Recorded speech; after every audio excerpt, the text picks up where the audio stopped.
Well, we should be live and kind of jamming out to a little laid back tunage this evening.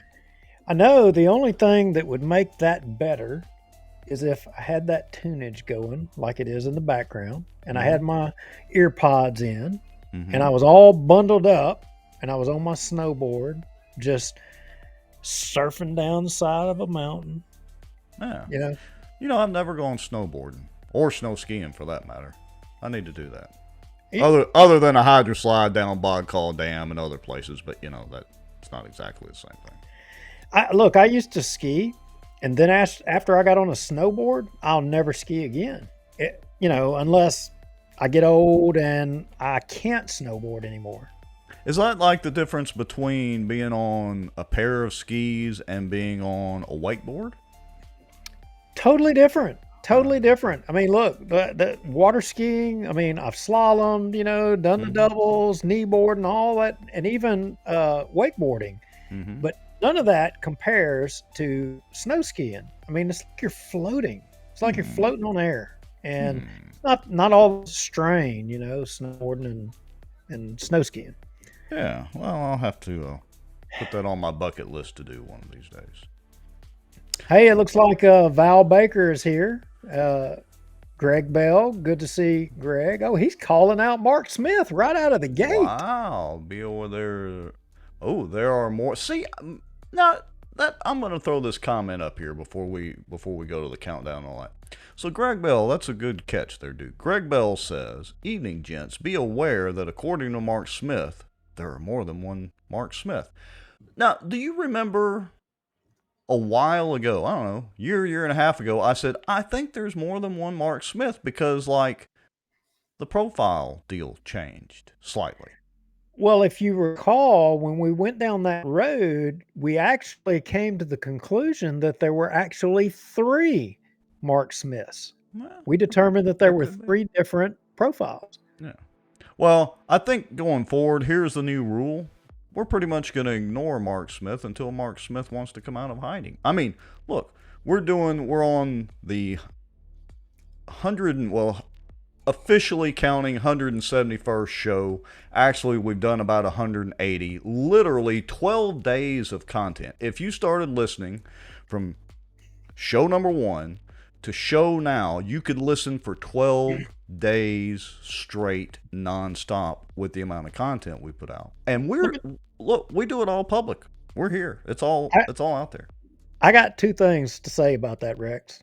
Okay. One, I can't listen to 12 days of me talking. I cannot. I can't do it. I Yeah. think I'd have to off myself. Fair, I would. fair point. Listening to And myself too, I would feel the same way. and here's the other thing. So what you're saying is Mark Smith ought to send us something by proton mail? Uh, well, just like Mark Smith wanted us to get up and speak in front of the city council, blah blah blah, and we've discussed that before. But I challenge Mark Smith. As soon as Mark Smith gets up there, we'll get up right, or at least I will. I'll be glad to get up there and speak right behind Mark Smith. Well, there you go, Mark Smith. Yeah. All right. So let me kind of get things situated and organized here. After I had to move the setup for the debate last week, I'm still trying to get everything organized and all my little gadgets plugged back in right. So hopefully everybody can actually hear me. Yeah, so look, a lot of folks commenting. Miss Mm-hmm. J, Val Baker again, Bobby Ballou Jr., hello, Holly Cole, Yeah. Ron Cheatham's in the house, Mike and Judy Mm-hmm. Dillingham, Ruth Yeah. Pope Johnson. Hello, all. Glad y'all are here. Now, look, I mean, I'm showing like 70 something folks, and that Yeah. ain't 70 people that has commented. Not yet. Y'all let us know that everybody's here and that you can hear us just fine. The audio's good. All right. We've got several topics tonight. We titled the show Malfeasance, and we're going to leave it as a little bit of a mystery for a little while at least, whether that could be Jacobs and the city council. Could it be the Cypress district? And what does the Cypress district have to do with the sheriff's department? Could it be Julianna Parks? Hmm, Hmm. interesting. Interesting. And want to remind everybody that September the 21st, which is this Thursday, we're going to have, originally we were scheduled to have Dodie on and Chris Turner in a debate. Doty had some kind of prior commitment or whatever down in, I guess, Baton Rouge or whatever. So it's going to be the Chris Turner show for Thursday evening. So we want to encourage everybody to watch Thursday evening also. Sounds good. Let's go to the break and come back and dig right into it. All right, folks, y'all know the drill. We will be back in just a couple of minutes. We're going to do a countdown and all that kind of good stuff. Get your popcorn, get your favorite beverage, and we'll be back in just a couple of minutes. Knew a lot of the back office on the politicians that they think walk on water, they would be shocked. You know, there's an old wound from a knife in my back that just is giving me heck lately, and it's just really irritating, so I have to kind of wiggle around a little bit. Well, I've not heard my name in stable or Baton Rouge in stable in the same sentence in a long time. I titled it A Shot Across the Bow of the Good Old Boys. Just, you know, they feel helpless, they don't feel heard, they have nowhere to turn. Some Republicans as well believe that government has the answers. And let me tell y'all something. I don't know anything government does well. Nothing. Aren't there laws that say that you have public meetings so that the public can have accountability of their elected officials? They're making a little bit of progress, but I would definitely have to give the race to Caddo Parish right now. I don't know. Is there anybody from Plain Dealing watching, you think? As a member of the media, I'm very concerned about what I've just heard. Did you or did you not requisition some money to fight against this or for it? We hired a lobbyist and it cost us $15,000. We were opposed to HB 630. So for this week, folks, the cockroach of the week, according to Bossier Watch and Duke Lowry and Rex Moncrief, is Raymond Cruz legislative assistant, Allie Feaster Smith. Thank you, Allie.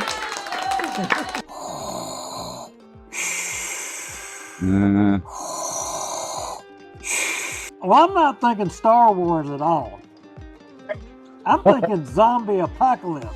No way. It was not David. You know it wasn't David Montgomery. David ain't going to jump off in there with Chris. He ain't going to do it. He'd as soon spit on him as he would even look at him. Man, this is a Mickey D's Krispy Kreme week. Didn't you know? Who's paying y'all, and if you're driving on the roads, are you safe? It's on the road, yeah. Well, I know you're on the road, but I mean, is this all folks coming from the border down there? Yeah, it's going to border. It's actually going to Mexico and buses. Doesn't mean they interpret it the same way that I do. For instance, the Second Amendment. I take it very literally. That's been interpreted different ways in the court system all the way up to SCOTUS. Yeah, that's only going to cause more division that he claims he doesn't want to cause.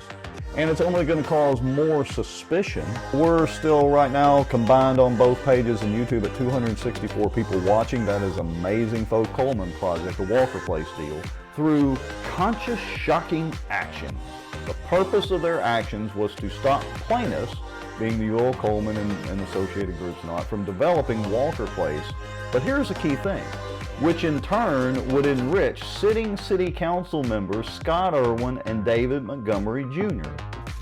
You hit the button? Does that mean that people are seeing us sitting here talking and chatting? In theory, you know, it's an every week thing. We got to double check and make sure it's like a miracle any of this actually works.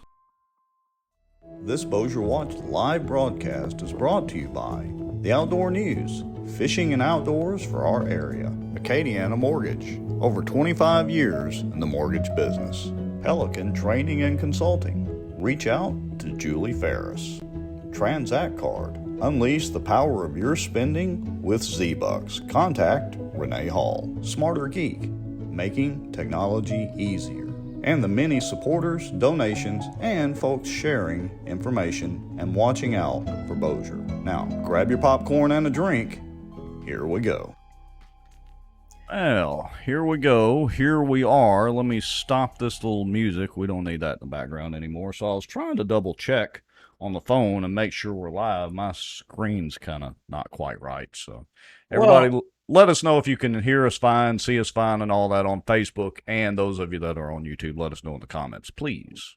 I'm thinking we got to be live because we're over 80 people, almost 90 folks So across Yeah, all the good point. platform, got to be live. Somebody's here. Somebody's here. Somebody's watching. It's like we say every time. It's a miracle anybody ever watches this show of ours. Hey, Brian Addy checked in. Davy Crockett is in the house. Saw him today, and looks like Jennifer Humphreys Menard checked in as well. So, we've got some more folks checked in. Let us know, and the rest of y'all, upwards of 90 people. That's not 90 people who have let us know you're here. That's right. Hey, did you not notice? I did notice that. Look at that. Look, I gotta show them off. Look, we even have an orange one. There we go. Look at that. Oh, well, now I'm wondering, would that count as Hunter's Orange? Well, I don't know if it has the required square inches, but it would definitely count towards it anyway. So, pretty good looking hat there, and So for you and I, we probably better wear that in Bossier. we may need to wear. Of course, that would definitely put a target on us. So I don't know. That could go either way. Maybe we shouldn't wear the bright orange one in Bossier. Oh, look at what your wife is holding. Oh. Look at that. You got the best one out of the first batch. We'll have some more. Oh, yeah. How about that? Yeah. So if anybody's interested in some hats, these are real nice Richardson 112s. I don't like to do the cheap hats. Let us know in the comments or send us a message, and we may sell a few for, what they cost us plus $1 or $2 or something like that.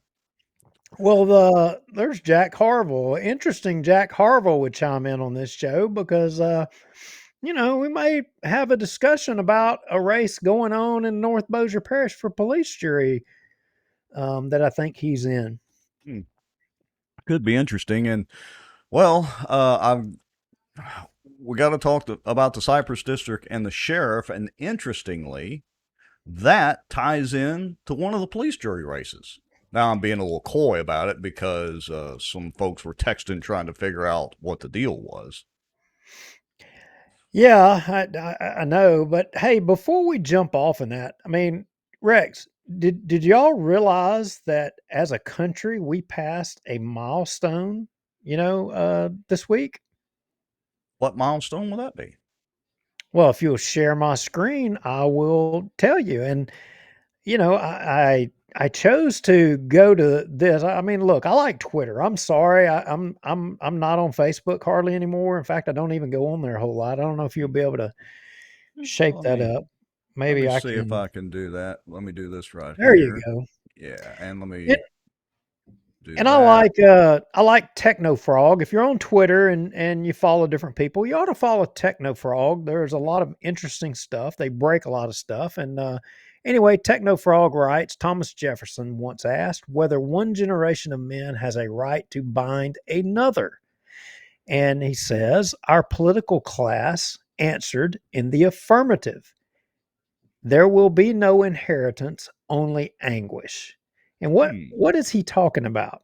What he's talking about, Rex, is that our U.S. debt surpassed $33 trillion this week. Oh, is that all? $33 trillion. Well, what's a few trillion among friends? But I'm wondering, can anybody watching this show, so we're getting close to pushing 100 people. I'm wondering if any of y'all can tell me, how does this happen? How do we get to the point where we're pushing $33 trillion in debt? I mean, is it all of us? Well, there's 100 of us here. Surely we can all brainstorm and is it us? Did we do it? Well, I mean, honestly, I'll give you my opinion and get on my soapbox for just a minute. But yeah, it's all of our fault. And I'm not saying specifically you or specifically me or the folks that are watching, but collectively it's all our fault because we keep electing these morons and expecting different results. No, it's like whoa, hold up. Okay. Expecting different results. Right. Okay. So do you mean when we elect people and the primary goal is to go bring the bacon home? I mean, is that... Gee, that sounds remarkably like pork barrel politics. Is that... You mentioned bringing the bacon home. That's that term that everybody's throwing around here lately. Well, is that what we're talking about here? Because we're $33 trillion in debt, and we obviously our primary goal is that we have it in our minds that we're supposed to elect the person who will bring home the bacon better than anybody else. And then we scratch our heads and wonder, how does this number get to 33 trillion? Well, and look, Val Baker has got a comment that says Bidenomics. Look, you can't just blame it on Biden. This has been building for a long, long, long time. I hate to step on some toes out there, but this is both a Republican and a Democrat, as well as the few independents that are out there, and libertarian. And here you go. I'm fixing to kill half of our audience, Rex. I'm fixing to half the people are fixing to drop out of the show right now. I'm fixing to make them all mad. You ready? Go ahead. How did Mike Johnson vote on the continuing resolution? Is he voting to spend more money? Or is he standing with Matt Gaetz and all of them saying that we should vote on individual items and expenditures? Now, look, Mike walks on water, right? Mike is the flag bearer of limited government conservatism. I'm just asking y'all, how's Mike voting? I haven't seen. Look, we can place lots of blame on Mike, and that's fine too. But look, I'm gonna step on some toes. This is also Trump's fault. Trump didn't do any better. No doubt. I ain't going to disagree with you there at all.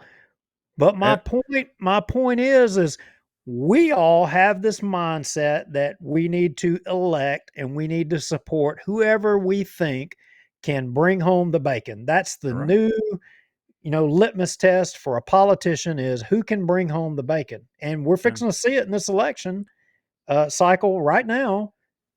And I don't know. Somebody explain to me 33 trillion. Y'all tell me how I'm supposed to vote here. I want to know because I'm not understanding it.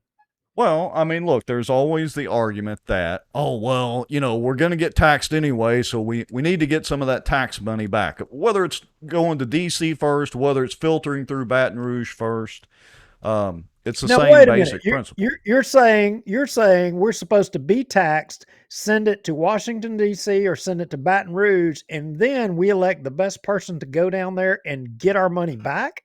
Well, that's the way it should be? How about this concept? Because this is what happens, and I'm greatly simplifying this, but how about we send money to Washington and we send it to Baton Rouge, and some of the money goes from Washington back through Baton Rouge, and then if we're lucky, we get it back up here. I got a better freaking idea. How about we don't send jack squat to any of them places? We keep it right here and we take care of ourselves. Screw them. But that would require principled, just a set of principles. You would have to vote on principle and stand up on principle and vote no on things just because of principle, rather than go along to get along and whose pet project did or didn't get funded. Oh, there you go. Yep. You said the magic word there, principle. Yeah. Principle. Yeah. All right. And so we're getting a lot of comments, and look, we can certainly blame Mike. We can blame every other politician for that matter. Some of them are worse than others. Some of them do bring home the bacon. Some of them don't bring home the bacon. Some of them bring home too much of the bacon. But all I envision when I hear that is pigs at a trough and pork barrel spending. That's what I see. Yeah. I mean, there's not much more to say about it. I got nothing else, guys. I'm just saying, you said it. We keep doing the same thing over and over, expecting a different result. All right, guys, with new level here, 33 trillion. At what point?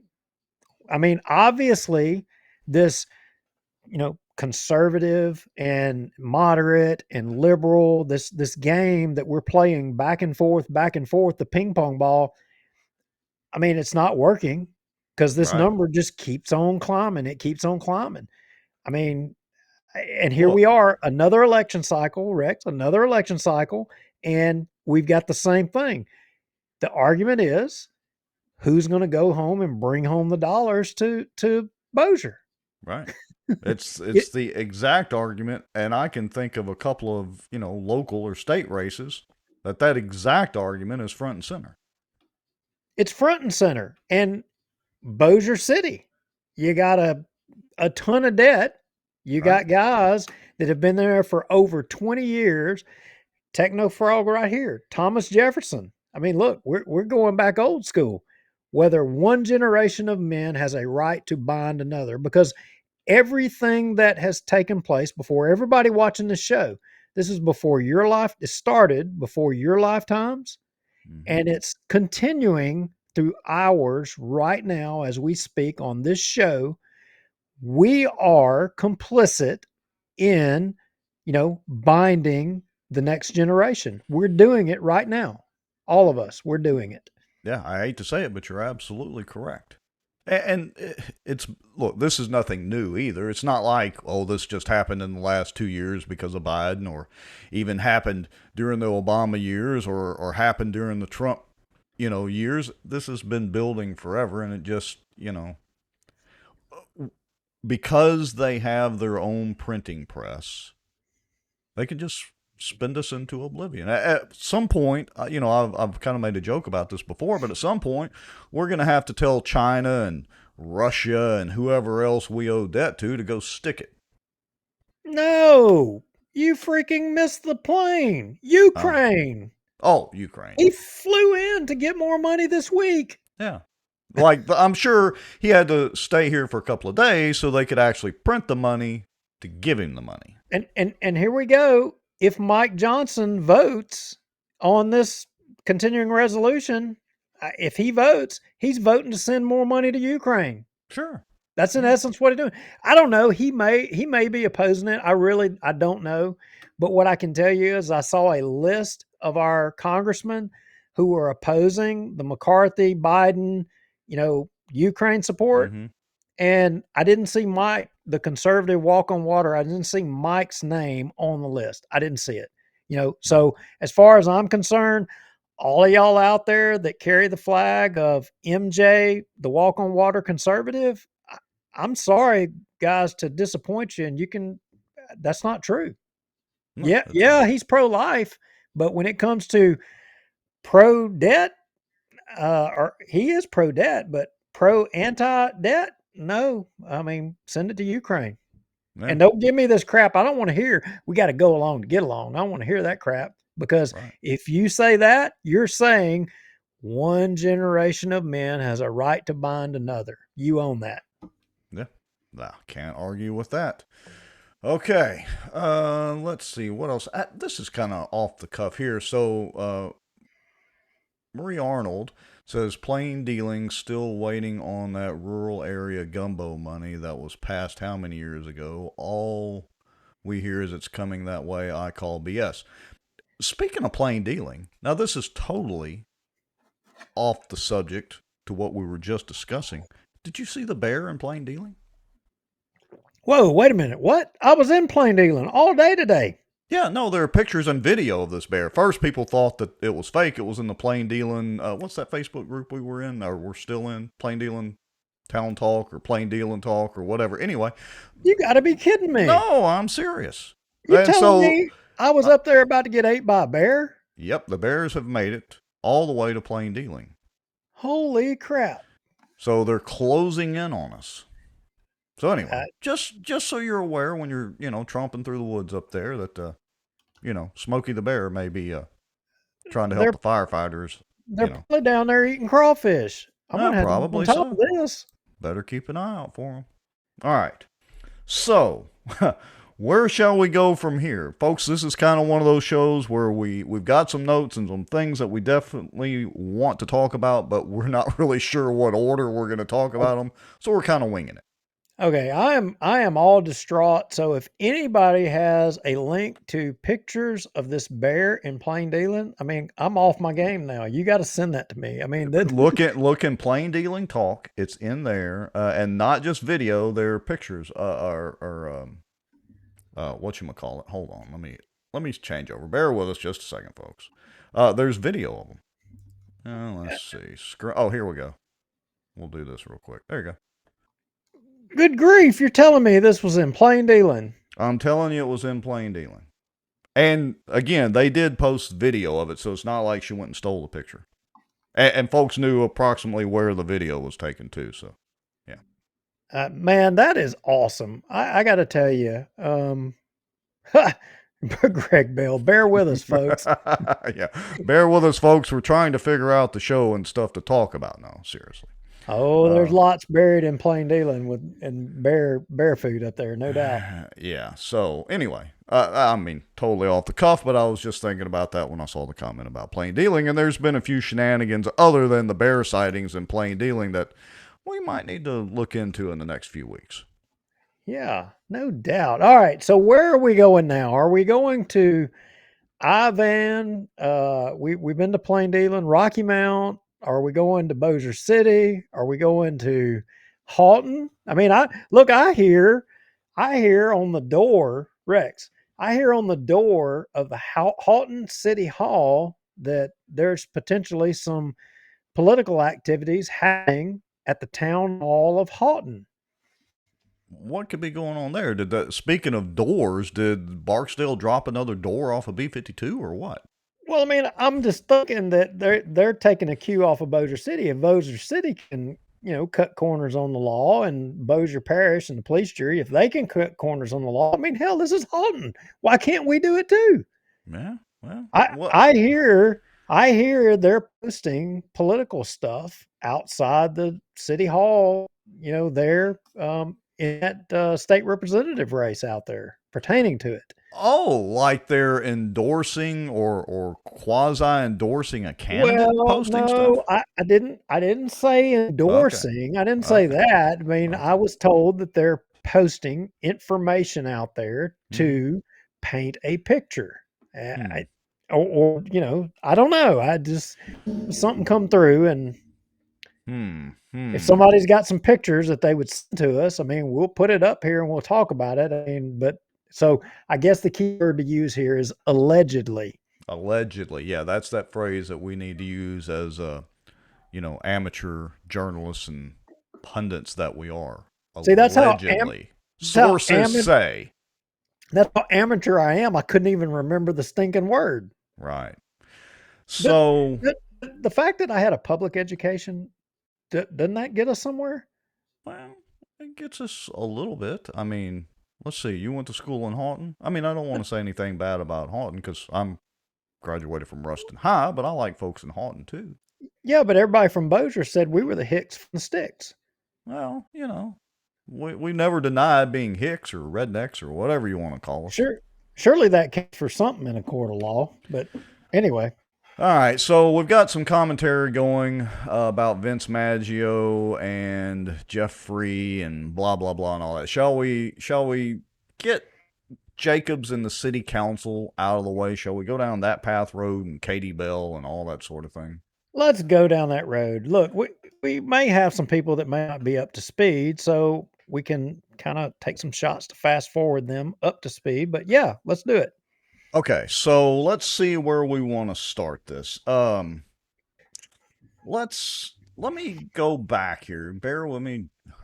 Now I got bears on the mind. So let me go to this Bossier. So I'm doing this behind the scenes. So give me just a second. So I'm going to go to the August 1st city council meeting, and we're going to queue up a comment here. Now let me see if I can click a few buttons. Yep, that'll work. Okay. So we're going back in time to the August the 1st Bossier City Council meeting. And I'm going to cue us up to this position right here. And, well, there's Mr. Infamous himself, Wes Marriott. But I want you to hear this exchange again, and that will lead into what we're going to talk about as far as Katie Bell again this week. So here we go. Let's listen for just a minute or so. The city attorney assured us that the chosen attorney would be unbiased and unaffiliated. However, multiple reports indicate a prior relationship between Ms. Katie Bell and Mr. Montgomery. Was this deception or incompetence? I'll tell you right now, either sir. way, the trust we place in our officials has Free, been would betrayed. you please? I don't yield my time, sir. You will yield your time. It's got to be specific to the item on the agenda. Yes, and I would like to make that point, sir, in accordance Well, with get to the Resolution point, please. 56 of 2021, Mr. President. Please get to the point. Mr. Free, I'll Yes, sir. request that you All right. allow Mr. Jacobs to respond. Here we go. I don't know where these reports have come from. I don't know what reports that you speak of. Ms. Bell has previously, on behalf of the city, represented the MPC in previous litigation that the city has been engaged in. She has never represented any member of the city council, let alone Mr. Montgomery, in his personal capacity in any sort of lawsuit whatsoever. All right. Notice that Jacob says personally. Words matter. All right. Now, Wes said had a relationship with. Wes didn't say anything about personal lawsuits. But notice there, and Jacobs has done this at more than one meeting when this issue has come up. All right. Okay. So in that context, and we've heard this ad nauseum, that we've shown that Katie Bell absolutely was present in the deposition with Montgomery. They claim Wes is lying, and by extension, we're lying, and all of this is fake. Right? Would pretty much everybody agree to that in the comments? Let us know you agree. They're saying we're lying. You know what? I just had an epiphany. Okay. What's your epiphany? I think Wes is daydreaming about death by Zamboni. He's trying his damnedest, isn't he? I think he's envisioning it. I think that is his wish. I think he's dreaming about dying by death by Zamboni. I think he is. Maybe so. I didn't even think of it that way, but maybe so. Maybe so. But anyway, I'm sorry. Carry on. Go ahead. Okay, so let me get to the right deal, and let me get the screen showing. All right, so we sent in a request back on July the 19th. All right, all the way back on the 19th for the invoices for legal services provided to the city of Bossier and the city council of Bossier in the case of UL Coleman, blah, blah, blah, blah, blah, Antique Parkway versus Bossier City and Parish, MPC, the Office of Permits and Inspections for the city of Bossier, and the city council of Bossier City by attorney Katie Bell or the firm to which she worked for, on, or blah, blah, blah. In other words, how much did y'all pay her? Show us the money, right? Any guess? And if you watch city council meetings this afternoon, or you were there, you probably already know this, but any guess how much that amount was, Duke?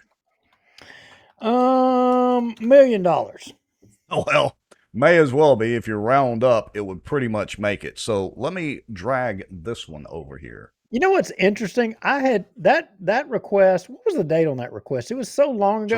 July the 19th, and Jacobs requested 30 days to produce this information. I had forgotten about it. Yeah, I wonder why he did that. Yeah. And lo and behold, this happened to show up. Now, right here, you can see at the top, this is legal fees of Katie D. Bell. So unless they've got their own Katie Bell, Yoel Coleman versus Bossier City. All right, this is what Jacobs sent to us. We are not making these numbers up. Okay? Total billed hours, grand total, 3,428.5 hours. At a billing rate, well, I guess that may be the average, of $209.56. Total amount billed, $684,865.88. You're close, Duke. I mean, you said $1 million. I guess if you round up, it's close enough. 3,400 billable hours, folks, from Katie Bell. But she's unbiased. She has no relationship at all. She's unbiased, even though the city paid her $684,000.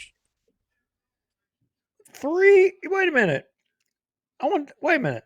3,428 hours? Yeah, that's a lot of hours. Wait a minute. I mean, I didn't do the math to see how many years that was or how many days. How many hours of this show have we done? And you calculated that up? Yeah. Well, we've done 12 days, so it's like 2,400 hours. Let's do some quick math. So let me get my calculator up here. Hold on just a second here. You've got me wondering now. I should have done this before the show, but folks, y'all bear with me for a second, or if you got your calculators, run it for me. All right. So 3,428 Yeah, hours. you work the numbers here, but what I'm trying to determine here is this is That's unaffiliated with Bossier City, has unbiased, unconnected, no relationship to Bossier, nothing whatsoever. She, right. you know, That's 142.83 days. Actually, a little more than that because I didn't put in the half a build hour there. 142 days. well, damn, did she have an office in the mayor's office? I guess. Look, we're just reporting on the information that Jacob sent us. We are not making this up. This is what he sent us. Yeah, it's a lot of money. And Wes Marriott says 2,080 hours is a working year. She's, let's see, Ryan Haygood. She spent a year and a half of 40-hour work weeks, but no relationship. No. Unbiased at all. And, kudos out to Wes for mentioning that today in his comments at the city council meeting. What do you think of those apples, Mr. Lowry?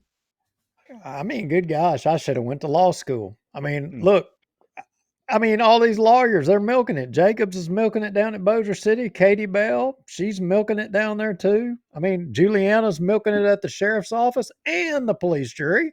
You mentioned Julianna. Good grief. I mean, hell, right. Julianna would probably trade everything in to get this 3,428. She would jump at the opportunity for that. So Wes said during that meeting, and I'm quoting, however, multiple reports indicate a prior relationship between Miss Katie Bell and Mr. Montgomery. Was this deception or incompetence? So let's pose that question to our viewers. Point of order. Oh, dang. You shut me down. You're trampling on my First Amendment rights, Duke. Isn't that being boisterous? It is. What might get us thrown out. Are you going to send the marshals down here to Bossier?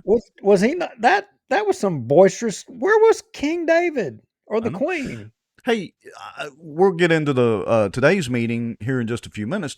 But did you notice that the city council itself was relatively quiet while everybody was commenting? Well, I did. We got to talk. We got to talk some more about that because of this witch hunt and the attorney general stepping in.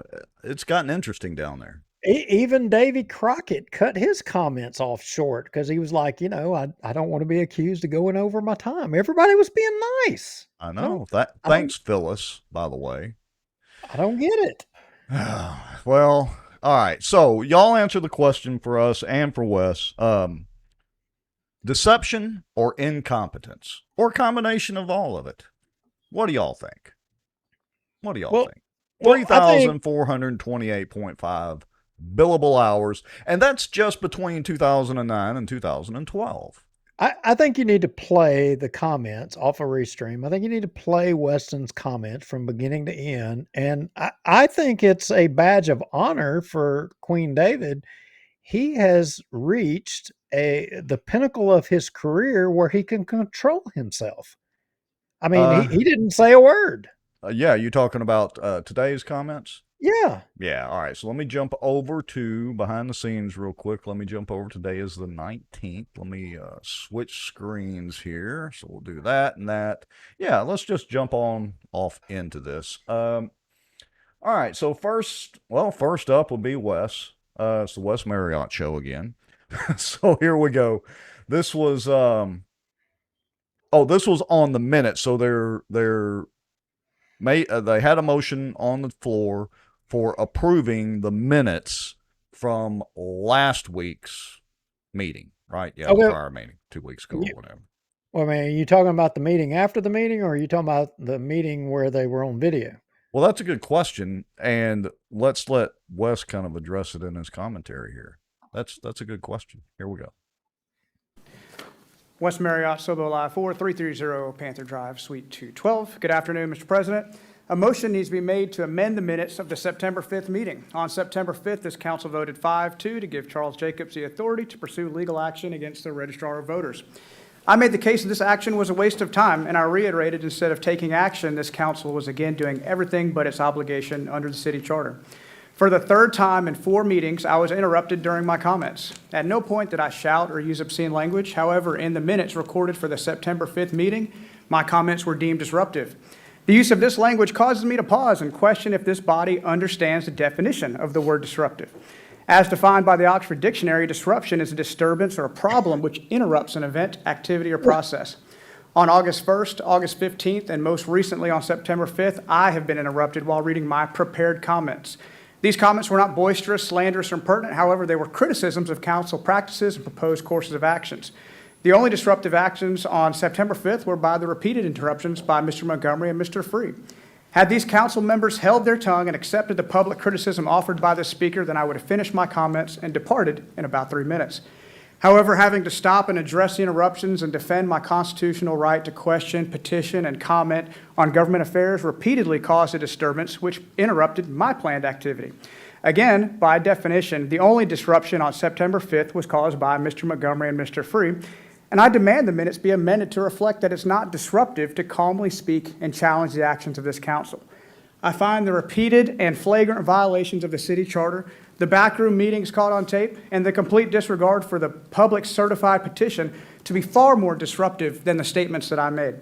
Lastly, I would like to close with the final clarification on the subject matter that seems to be the fulcrum on which free speech hinges in these chambers. Every time I mention this fact, I am interrupted by this council and called a liar by Mr. Jacobs. It's time to make it abundantly clear for everyone in this room and everyone watching these proceedings in posterity one thing. On July 18th, Mr. Jacobs stated that his opinion on term limits would be recommend a second opinion from an outside counsel who is out of town and unconnected to anyone in the city. That attorney was Katie Bell, and she is in fact heavily connected to the city of Bossier. That statement by Mr. Jacobs was 100% false when he said it. Katie Bell has previously represented the city and the MPC 11 years ago, personally billing Bossier City $684,865. Her law firm, Keene Miller, is still regularly contracted by the city and has been paid thousands of dollars even into 2023. Ms. Bell personally appeared with Councilman Montgomery in a deposition defending him and making objections on his behalf. To say that Katie Bell is unconnected to the city or anyone in the city is an outright lie. And unlike Mr. Jacobs, I can prove everything I just said. If the city attorney has lied to the council and to the public about the conflict of interest with Ms. Bell and Katie Bell, and I'll finish this momentarily. Wrap it up. If he's lied about Katie Bell and her opinion formed the basis for the action of this council pertaining to term limits, how can we trust anything that is produced by this body? Dissent is not disruption, and disagreement is not a disturbance. Mr. President, please rein in your colleagues and amend the minutes. Do not approve these minutes as written. Thank you. Okay. Lot to unpack there. I got something to say here, and it's eating at me. Now, I noticed that Wes there, you know, he did good. He did good, but he obviously made a mistake there. Uh-oh. Look, okay. Call him out. We fails, don't let anybody slide. Nobody slides here. He fails to recognize history. And I just want to know, where in the hell does he get off quoting the Oxford Dictionary? Look, we fought a war against the Brits. I mean, Webster Merriam, can't you use a damn American dictionary? Why you got to use a damn British dictionary? I don't get it. That's funny. I guess we're all at our roots Brit. Well, no, we're not all British. I mean, because we're from all kinds of countries, so. I mean, look, this is Bossier, right? I mean, there ain't nobody from Britain in Bossier. Why are you quoting Oxford? I mean, it's like using Encyclopedia Britannica. I don't know. I mean, anyway. Good grief. Use something American here. But anyway, okay. Otherwise, good job, Wes. Wes says, my bad. So, yeah. Use better sources next time, Wes. All right, so. But everything else was good. I got, I mean. I didn't hear anything from Montgomery. I didn't hear anything from Jacobs. They didn't interrupt him one time, even when he literally called Jacobs a liar. Look, you know damn good and well David was giving the stink eye to somebody. I mean, I wish the camera would have been, if we'd have been there, we'd have saw it, but he was giving the stink eye to somebody. Had to have been. Oh, had to have been. And look, there's the marshal up there, and who was it in the comments said he could have sworn the marshal clapped at some point. Wow. All right, so let's go on and let's go through some of the rest of the comments, and we'll make our way through the meeting, and then we'll switch to the attorney general information that was sent to the city council that may explain why they were actually following open meetings procedures a little better today. Oh, okay. Okay. All right. I'm down with that. Let's try it. All right, so let's jump ahead to the Colonel Crockett. So here we go. Crockett, David Crockett, 653 Dumaine Drive, Bossier City, Louisiana. Oh, I've heard that before. He says the Mr. same President, thing over thank and you over for again. letting me speak. Yeah. Last council meeting was about change through term limits. It's about what the whole meeting encompassed.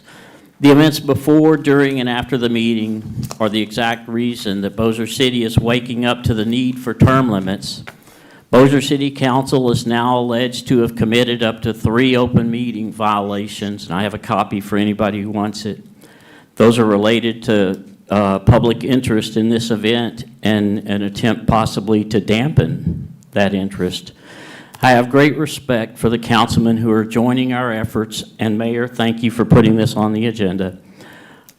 But also for the person who recorded the meeting that went on in council chambers and then shared it, because that's what's necessary to hold democracy to the test.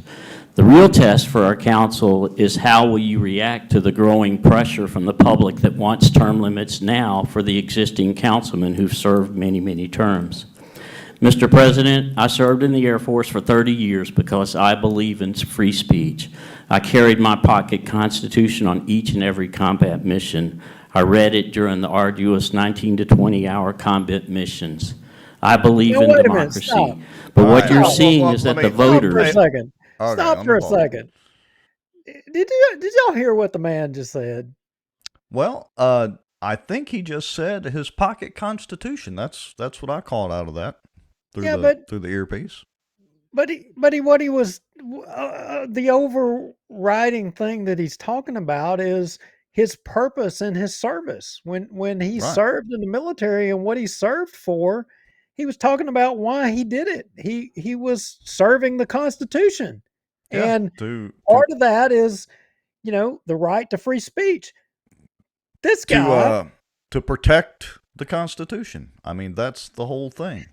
Yeah, and this guy is being ridiculed by the people who are opposing the will of the people, who they are there because of the people. They're enabled by the people, and this guy served, and they're ridiculing him because he's repetitive, or in their opinion. Well, look, if it's like dealing with small children.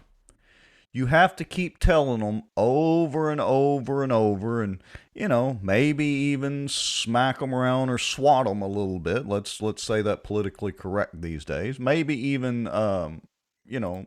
swat them a little bit, as the saying goes. But you have to keep repeating yourself till they get the message. Dealing with the city council, or at least all of them but 2, is much like dealing with small children.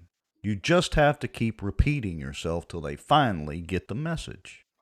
Okay, I'm fixing to offend you woke folks out there. Rex, at some point, though, you got to put the leather on the rear portion of their torso to make them understand. Oh, I would agree, but you got to be careful. Look, did you see, I'm getting off on a tangent here for a second, but did you see the principal over in East Texas that was arrested for assault for corporal punishment of a student with the mother present, and everybody had signed off on it, and they had a teacher present, and each lick, the girl got 3 licks, each lick, the principal asked the girl, do you want to do detention or do you want to continue on? And the girl said continue on. The mother was present. And they decided, oh my goodness, getting paddled actually hurts. And so it left some bruises. 2 days later, they arrested him for assault, or whatever the charges were. You got to be careful. It's not like when we were raised, Duke. See, that is what is wrong with the world today. You people, dadgum. I don't get it. I don't get it. I mean, it worked for a lot of us. Well, not anymore. And you can see by our city council. All right, let's continue on. Don't fly combat missions, that they see now, and you should see, that your citizens want free and open debate. Any attempt to restrict our comment periods by elected and unelected officials will be opposed by the public. This community and this entire parish wants term limits now. Since the last meeting, the Attorney General agreed with our position in his September 8th letter. He said, once a petition is tendered by the registrar, she is required to certify the petitions pursuant to LARS 18.3D, which involves ensuring that the person who signed the petition are registered electors in the jurisdiction. Her 3 criteria to certify the signature was 1, affix your signature and address in which they are registered, verify the signature, and that the name appears on the registrar's roll of voters. A very simple process. It seems like, though, that this council wants to impose limits that are not in a very clearly represented in the city charter, what the petition requires. As we have said, the registrar fulfilled her statutory responsibilities and she has no authority to decertify the petition. What is sad to say is that the petition, or whether we didn't even do a petition, you could vote today to put the 2 propositions on the ballot, but you continue to oppose it. It warrants repeating. Bossier City is continuing to put roadblocks in front of our petition. I have updates on the petition. I'll cut it off now because I don't want to be accused of going over my time. That was probably the best line of the whole afternoon. Oh, that's awesome. Throwing a little shade at Phyllis. But hey, did he say robots? Did he say robots? It sounded like he said they continue to put robots in our way. Roadblocks. Okay. Roadblocks, robots, same thing. Oh, okay. Hey, did you know that there is a breaking news update? They found the F-35. Oh, finally. They did. Did y'all hear about that? Well, first, everybody has to know that they lost an F-35 for a long time, something like 24 or 36 hours. Well, you know what, maybe.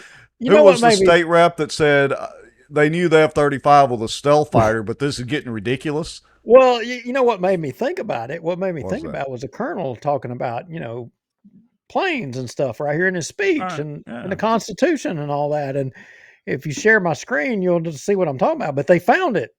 Well, look, the Marines lost an F-35. At least the only thing the Air Force lost was parts off of the B-52. That's right. But that happens. That happens on a regular basis. I know farmers that have found other parts over the years. That ain't no big thing. We're flying 100-year-old freaking plane. You expect something to fall off at 100 years. Yeah, not a $100 million or $200 million F-35. And they still haven't said why the pilot ejected. There was something that went on in the cockpit, and he ejected. There's something went on in the cockpit, all right. And if you share my screen, was there a spider in the cockpit or what? I don't know. Something that pilot had to get the hell out of that plane, whatever it was. Oh, he had to get out. Share Duke's screen. he had to get up out of that camp. Wow. I'm just saying. I don't know. I'd probably punch out too. Yeah, no kidding. I had no idea. That's worth punching out of a $200 million aircraft. Wow. Okay. See, y'all didn't know what y'all were getting into tonight when y'all decided to watch our show, did you? We discussed assault, Hunter Biden and losing an F-35. What's next? I have no idea. A bear in plain dealing? What's next? I had no idea. I was being hunted by a bear in plain dealing today. And didn't even know it. Yeah. Whew. I would have had my arm out of its holster rather than in its holster today if I'd known that. Yeah, I will say this, and we can move on, but do you know how fast black bears really are? Not as fast as freaking me, I can tell you that. I'll tell a quick story. So we had gone out to the Whittington Center, one of the NRA's places out in Raton, New Mexico. Make a long story short, there's of course bears out there. Well, where we were staying on the Whittington Center is like 35 square miles, and you know, they got black bears, they got mountain lions all out there. But anyway, so if you have a black bear come in or come close to the camp, they want you to let the park rangers know because they get in the trash and all that. Anyway, so this bear came into our camp or real close to it and climbed this cedar tree. Now, I'm not talking about a cedar tree with a couple of limbs. I'm talking about full-blown cedar tree. This bear went up it like there weren't any limbs on it. And so the ranger pulls up there and he gets out his shotgun with the rubber bullets and he's like, "Look, you got a pistol on you?" I was like, "Yeah, I got my, I think I had my 9 on me or my 45. I can't remember." He's like, "Well, just get ready just in case." He said, "This usually scares him off, but he's close enough," because he was like 15 yards from us. I said, "Okay." He goes, "All right, I'm going to shoot, so just get ready." He hit that black bear in the top of that little cedar tree with that rubber bullet out of the 12 gauge. And that bear turned around and he was pissed. And he came down from that tree so fast, there is no way I could have drawn my pistol and shot that bear. There's just no way. He was that fast and hit the ground and stood up and was looking at us like, "Is that all y'all got?" Oh, wow. And I'm sitting there like, "Oh, I didn't know whether to move or not." And then he took off. So anyway, that's my bear story. They're incredibly fast, up and down trees. Anyway, all right. Well, I'll tell you one damn thing. If a bear gets after me and gives me that look, I mean, Forrest Gump ain't got nothing on me. Be like the mountain lion that they found in Bossier years ago that was up in the tree. Wildlife Fisheries had to shoot it. Remember that story? It's not a story. I mean, you can look it up. There's news coverage. Wasn't that in Bossier City? Yeah. It was up in the tree. So some folks thought it was a cat in the tree and called the fire department. I think I was still working back then. You may have been. This was in 06. Yeah, I was there. I don't was remember. at the fire department in Bossier when that I'm happened. guessing, but I it was a remember while that. back. Yeah. I remember that. And the cops showed up, Bossier PD showed up, and basically like, "That's not a house cat." So they called the Wildlife and Fisheries, and they tried to trank it, but he wasn't having any of that, so they ended up having to kill it. But there are no mountain lions in the state of Louisiana. Hey, but there was that one. So somebody in the comments, they put, and like we're way off squirreling here. So somebody put, so what about the term limits thing? It may have been Larry Hawkins. Anyway, he said something. So what became of it? And basically, they tie vote. Vince Maggio actually voted for it, which blows my mind. Yeah. I've got Vince voted for it. So yeah, I've got the vote here. We'll pull it up here in a second. Okay. Well, the $1 million question here is why did Vince vote for it? Was it because he knew that it would be a 3-3 tie, which would be a failing vote because Jeff Free wasn't present? Is that why he voted for it? So that he could say, good question. So that he could say when he ran for mayor that, "Oh, I voted for it." Yeah, I voted for it. It's all in the wording. Well, all right, so that's jumping ahead a little bit. I want to listen to Alice Boyer's comment. She pulled out an organization chart. So let's switch back over and we'll get to that vote. All right, here we go. And I happened to come across this organization chart that Hurd, McElroy, and Vestal put out. You're certified public accountants. I don't know if y'all want to decertify that also, but I want to say that nobody on this dais right here is at the top of this organization chart. Nobody. Who's at the top? Unless y'all are not familiar, but it says citizens are at the top of this organization chart. And somehow, we're the ones being put down for what we want. Seems to be there's a self-serving lack of moral conscience up here. Y'all have been given the privilege to, benefit a multitude of people. But that doesn't seem to be what is occurring. It's not. Thank Good, you. Good points. Okay. Is there any other?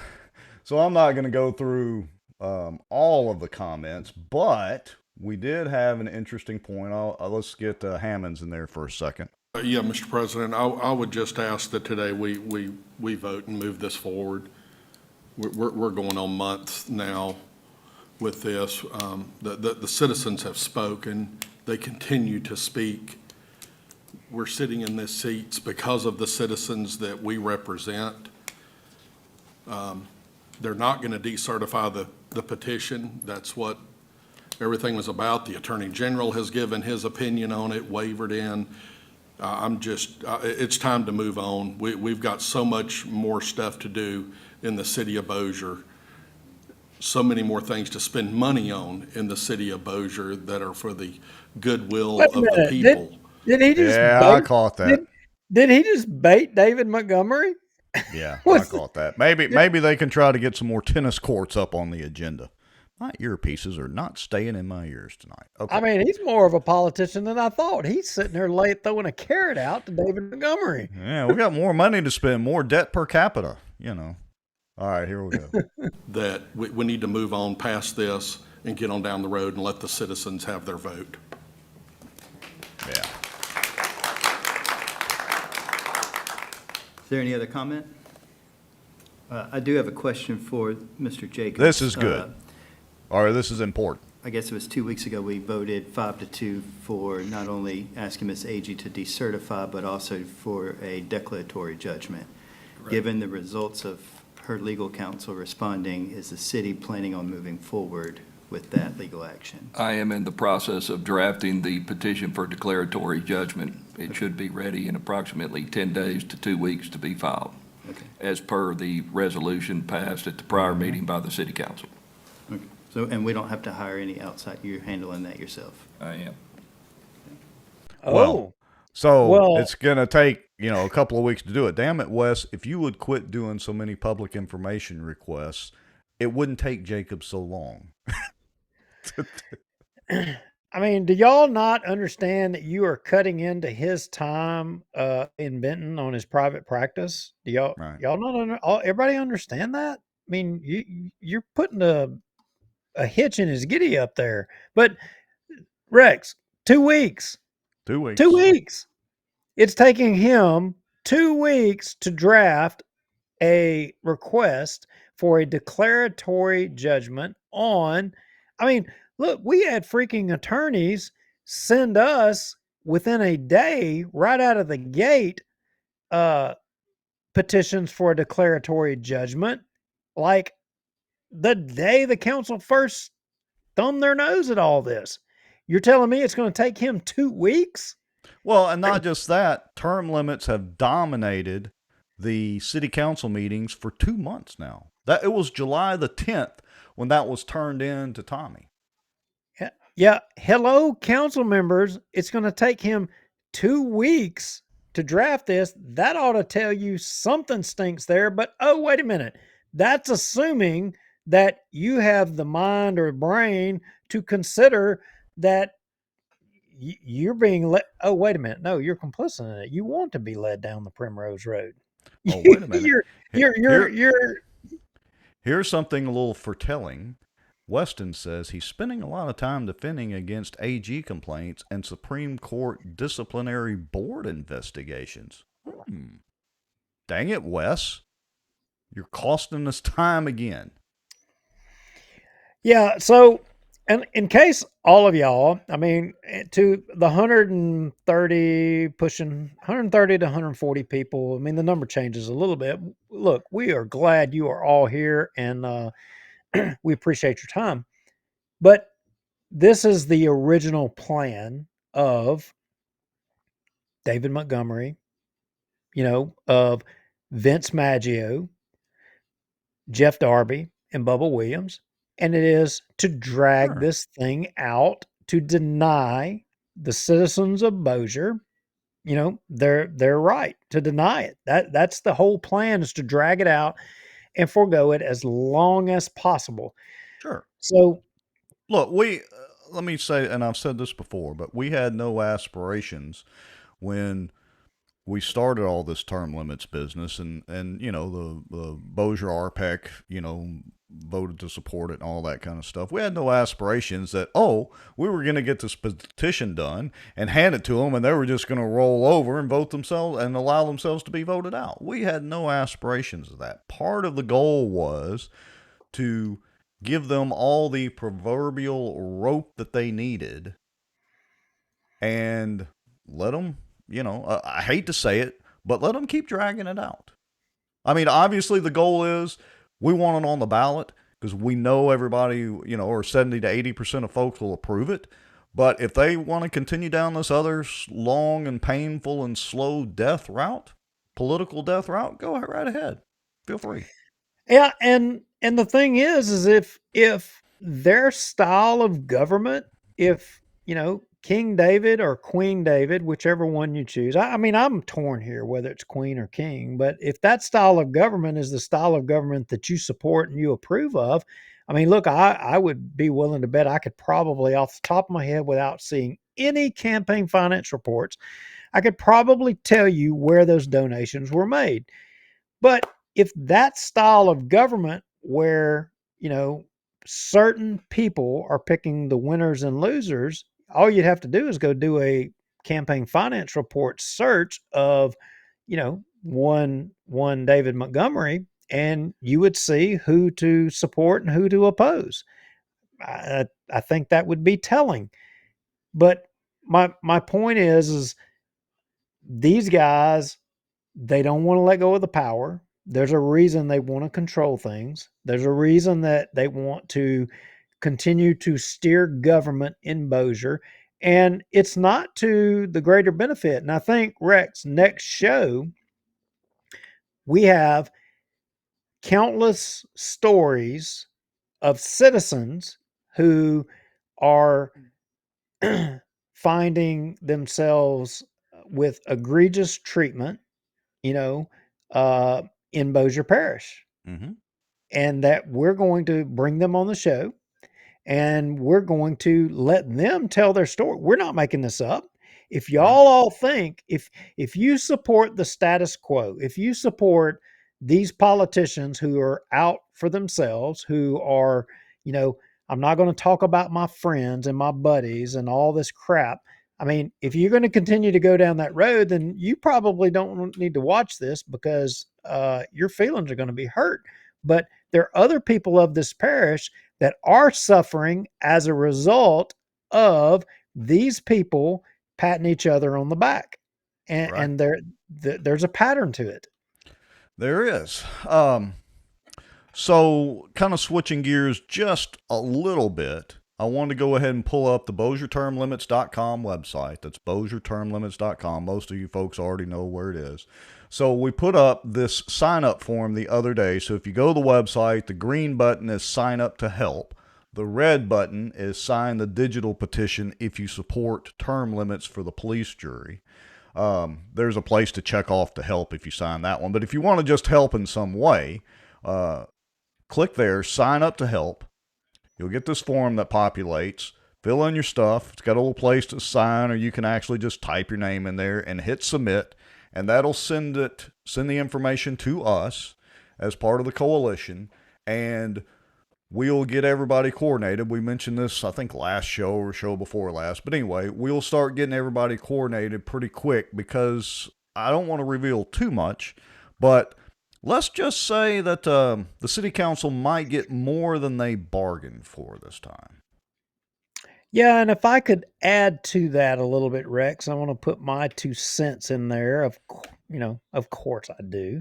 Well, so, look, guys, the last petition, I'm gonna say it this way. I'm gonna be nice this time. I'm not. I mean, I was a little. I'm gonna tell you that I was mad the last time because I was mad at the lack of volunteers and the lack of help. Because arguably, and I can probably spit the numbers off the top of my head. Of the most signatures collected. And I'm going to say this, and I don't think I'm going to offend nobody by saying this, but I think in the order of signatures as they were gathered was uh, Colonel Davy Crockett was the high achiever without a shadow of a doubt, and he deserves a hat tip from the citizens of Bossier. He got the most signatures. Second was, I'm going to say it was me. Sure. Oh, Third, absolutely. third, Ryan Haygood. Ryan Haygood stepped up and got out there and did it to it. Yeah. And the fourth most was my lovely bride. She Yes. she got out there. And Right. the fifth most was you. Well, that's not saying much because I literally only helped one afternoon or one evening. Number 6, John Burns. John Burns from Halton. He got up and worked his butt off and he did it. I mean, Right. and after that was Barry Butler. I mean, look, there was a lot of people that threw in and got a few votes here and there, but the thing is this is our government. There's in Bossier City, it sets the stage for all of the parish. Bossier City is like, I mean, it's the biggest city in the parish. You folks have got to step up. This is your chance. A few people, a handful of people showed you that you can make a difference. And if you want to put an exclamation point on this whole thing, volunteer and step up.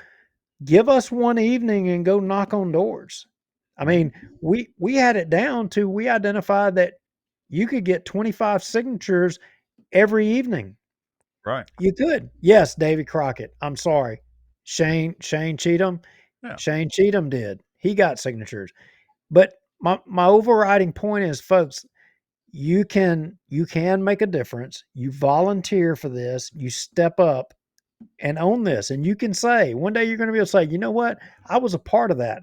I was a part. And if the council, if they don't want to change just term limits, you know what? Let's all come together. Let's change the whole freaking charter. Yeah. If they've had 20 something years to do it, we as citizens, we can change it within a year. We can force them. They don't have no choice. They're going to lose in court. They got no choice but to do this. All right. So go to the BossierTermLimits.com website, click the green sign up, put your information in. A lot of you already have, and so we've been really pleased with the response so far. The more help, the merrier. Send your information in, and then we will reach back out to you either via email or, phone or text or whatever. And we're going to be coordinating that very soon, so go ahead and sign up. Now, I would also be remiss if I didn't, because this question has come up more than one show. So I'll go ahead and address the elephant in the room. Who ran David's last campaign? Miss Ann Price is asking. All right, so I can tell you from firsthand experience, I've said it many times, I helped both Tim Larkin and David Montgomery with their last city council campaigns. I don't think they'll be asking me again anytime soon. If Tim decided to run again and David decides to run for re-election, that's up in the air too. It was Adam Bass. Now, I don't know if he was officially David's campaign manager, but that's who coordinated with me. All right.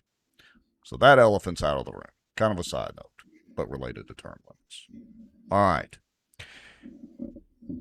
Let's see here. Let me switch screens. All right. What do we want to talk about next? Well, I'm looking at these notes, but since you did the homework of building the notes, it is your call as to the order that we go through the notes. Well, yeah. So let's move right on. Let's move right on to the witch hunt. We'll just kind of all go down the list. So let me get things ready here on the screen. Now, witch hunt. I mean, I'm dying to know what we're talking about as far as witch hunt. I mean, I can only think of one witch hunt that's going on, and I'm thinking that it takes part in the central part of our parish, but I could be wrong because I egregiously worked all day in plain dealing trying to avoid a bear attack, and I had no idea what you You're- were plotting and scheming for this show tonight. Well, your life was literally in danger with the black bear roaming through the streets of plain dealing. So here's the witch hunt. This is where it comes from. This is from Proton Mail. So this is one of those sources say, but as we all know, sources from Proton Mail also provided that audio of the meeting after the meeting that everybody knows goes on, but, you know, it was one of those things till, oh, we actually caught them doing it. All right. You know what could only be worse than being attacked by a bear in plain dealing? Being attacked by David Montgomery in plain dealing? Well, I Sorry, I don't know. threw you for a loop with that one. I'm guessing there's probably never been a Zamboni in plain dealing, but no, I was thinking being attacked by a hog on a school bus in Ivan, but you know, I'm just anyway, go ahead. Go All ahead. right, yeah, we're I'm getting to sorry. that one. So I'm let's sorry. see. Go ahead. Wait, we got to keep track of what we discussed. So we've discussed assault. We've discussed what else have we discussed tonight? Bears in plain dealing. Well, morons in the city council, of course. And now pigs on a school bus. I mean, what is the show coming to? All right, here we go. Well, don't forget the national debt and Oh Mike yeah, the Johnson. national debt and Mike He's right. Johnson, and He's now, conservative. We limited government, right? So we got to add more to that 33 trillion. All right, now we're hunting witches. Okay, so here's the Proton Mail that we got. Want to send you a message and let you know about the witch hunt currently taking place at Bossier City Hall. There is currently a lot of controversy about your last video where there was audio recording of the council members talking after the meeting.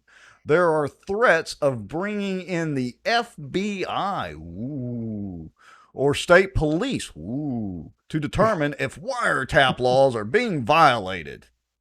Charles Jacobs, for those of you listening to the podcast version, Charles Jacobs has initiated an investigation and has gone to the marshal's office trying to blame them. So Jacobs is apparently blaming the marshal's office. He has also accused councilmen of recording each other. There is a rumor going around that the old city attorney, Jimmy Hall, had recording devices in the offices at City Hall. We've heard that before. And that one of those recording devices may still be in use by someone who knew about them. Oh, they just came upon a recorder and, wow, look, the last meeting after the meeting was on here. I wonder what else is on there. All right. Without giving up my identity, I've been associated with Bossier City Municipal Complex every day, blah, blah, blurred out, and I have heard multiple times that members of the city council and the old city attorney use recordings to blackmail each other and make things go away. I think that is what is going on here. What say you, Mr. Lowry? Well, you know, the interesting thing here, it's weird how names, come and go. And Jimmy Hall's name has not been one that's been in the forefront for quite some time. An amazing thing, I actually saw Jimmy Hall last week and actually shook his hand. Really? And he was nice and cordial at the Jeff Landry thing. He was there, and I got to tell you, believe what you want. I mean, Jeff Landry was speaking, and I could see Jimmy Hall off in the audience. He wasn't like all chumming up with, the good old boys or whatever. He was just standing in the audience like a regular guy. And he was nodding his head like he was agreeing with everything Jeff Landry was saying. Really? He didn't have on a good old boy's hat or t-shirt No, or anything? he did not have a good old boy's t-shirt or hat, nothing. He didn't even, I mean, when I shook his hand, it wasn't even a good old boy handshake. No, it wasn't that at all. I don't know. It was weird. Even look, that night, even Vince Maggio shook my hand. Wow. Vince Maggio shook my hand. Maybe, well, we ain't got to the vote yet, but maybe that's why he voted like he did today. See, that your handshake made all the difference, Duke. Wait a minute. Let's not get carried away here. I mean, I can see this going sideways really fast. Somebody can pull the sound bites very easily from that. Oh, good grief. All right. So, what's your opinion of this FBI investigation and all this? I mean, well, okay. So boy, uh, fulfilling the Biden inauguration. FBI. I don't know that I have a lot of faith in the FBI would do I a damn thing. I can't imagine why not. I mean, I've got no faith in that entity in doing anything. Even if the city attorney of Bossier called upon them, I don't know that. I mean, a couple of years from now, an eternity, maybe they would do something. I got no faith in that, and Right. maybe I should pose the question to you, Rex. Why do I have no faith in that? Well, I don't know. It's not like, and I think we've kind of alluded to this in the past, but what if a couple of guys or gals, as the case may be, discovered some information, were sent information, literally had lists of people, tried to get certain agencies to act on that information, including the FBI, and just got nowhere. Yeah, they did nothing. Zero. Nada. Zilch. Nada. Yeah, so I would say no, you know what, FBI. That's a joke. Nothing there. Kate Bloomfield says, "Oh my God, why y'all go into conspiracy nonsense? Why?" Well, it might not be nonsense, Kate. I'm sure they were a little pissed off that they got caught with their hand in the cookie jar. Kate, no conspiracy, no black helicopters, real deal. And you know what? Rex, I'm thinking at some point we're probably going to just put all that out there, right? I think so. We should just release it. Yeah, I mean, is it getting ripe yet? I don't know. I mean, we got to look at the clock. We've been letting it ferment for a while, so yeah, it's time. It's probably the content is probably primed where it's time to take a swig or getting close anyway. But hey, state police. I mean, look, the patrol guys, there's a lot of good patrol guys, and not all the state police guys are bad apples. I mean, there's a lot of good folks there. But you know what? In my hypothetical scenario earlier, those two guys may hypothetically have gone to the state police also with literal paperwork. Yeah, I mean, I know that there's been information sent to the state police and no response. Zero. Nada. With I mean, look, I think the witness list was close to 12 witnesses. I mean, something like that. And state police, nothing, nada. So, you know what? I got to say, no, I got no faith there with the state police either. But I'm just wondering, wasn't the state police involved in some investigation in Bossier City before with a police chief or something? Right.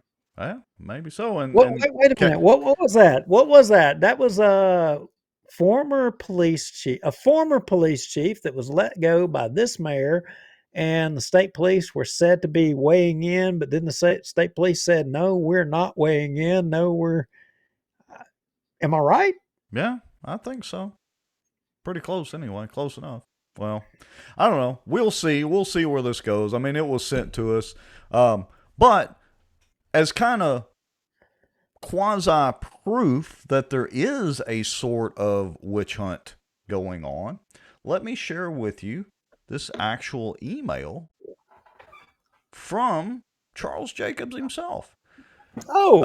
Addressed to all the city council, Phyllis, Amanda, Tommy, Richard Ray, whoever some of these other people are. Anyway, there's Darby, Maggio. Yeah, that's all of them. Says, I have begun an internal investigation related to events occurring in the city council offices after last Tuesday's council meeting. There should not be any discussion about the events without including myself or Richard Ray. Well, that's interesting, Chuck, that you want to include Richard Ray in that, but I don't know. I had an interesting thought on all of this. So they're looking for who to blame on the recording, right? Right. Well, let me ask you a question. Who needs the attention off of them the most? Is it Queen David? Does he need the attention off of him the most? Well, he and old Jacobs are catching the most heat lately. Well, is King or Queen David, is he really getting that much heat? No, I don't think he is. Nah, I don't honestly think he cares. It runs his blood pressure up a little bit, but who cares? Yeah, I don't think he cares either. Nothing that a little toddy won't fix. But hey, I mean, what about Bubba or Darby? Yeah, Free. Free did basically threaten Marriott West with the marshals. Well, what about the secretary? Oh well, yeah, but Phyllis. Well, I mean, there was a little heat on Phyllis because of her comments about Colonel Crockett. When, in my opinion, and the opinion of a lot of other people, she should have been relatively neutral on this. I mean, she's entitled to her opinion, but as a city employee, she should be a little more neutral. But who has garnered the most attention that needed an attention change, that needed to be out of the limelight? Tommy Chandler? Nah, Tommy needs to be more in the limelight. He does.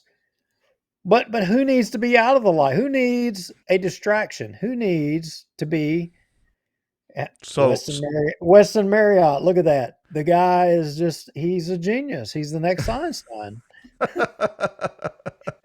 I'm just hypothetically saying here. I mean, could it have been the city attorney himself that made the recording? Gosh, I wonder about that. Interesting. We'll just rename this to Weston Watch. That kind of has a nice ring to it anyway. I mean, he's been like the star of the show for I don't know how many weeks now. Weston Watch, that's the new deal. It sounds like, I mean it's Jacobs. I'm thinking it's Jacobs. I mean, he's the one that needs the distraction. Very well could have been. I mean, the smeller's the feller, the one that's running around screaming FBI and come here, get the marshals involved and sending emails and nobody does anything.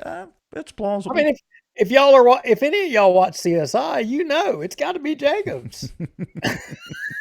I mean, come on. Yeah. This is like a rerun on CSI. I mean, I see this every weekend. Yeah. Ryan Haygood agrees with Wes Jacobs. Okay, so we got 2 votes for Jacobs. Who votes that it's Jacobs? Let's see in the comments. Who do you vote for that actually made that recording? Who was it? Who done it? Let us know in the comments.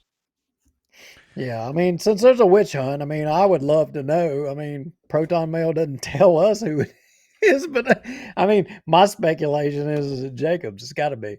No, that's a good guess. He's been watching the show. He could have made a Proton Mail account and done it too. Yep, no doubt. All right, so I have no idea where we're at in the notes now.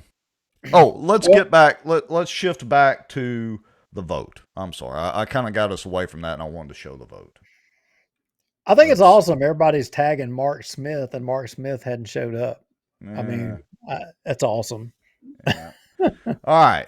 So just to show you, there's the vote. It was a 3-3 vote. Remember, Free was out today. So this was Tommy's resolution attempt again to call for a special election to be held. It was actually 3-3. Smith, Hammonds, and surprise, Vince Maggio voted for Tommy's motion finally today.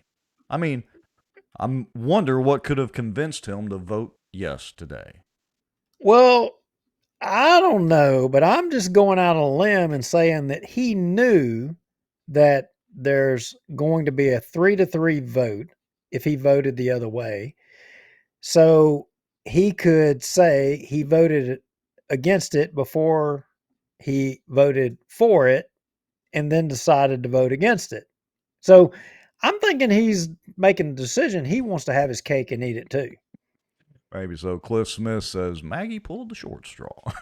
The sacrificial lamb for the day. I mean, look, he's going to run for mayor and he's going to say, look, I voted for it. And his opponent's going to say, you voted against it. And he's going to say, no, I voted for it. If he's going to run for mayor, does that mean he's going to run into the cooler area in his store or what? What's he going to do? Well, I mean, I'm sorry. has he got to wait a minute? He's got to go in the cooler and he's got to say, "Hey, can I be mayor?" And the cooler says, "Yeah, you be mayor."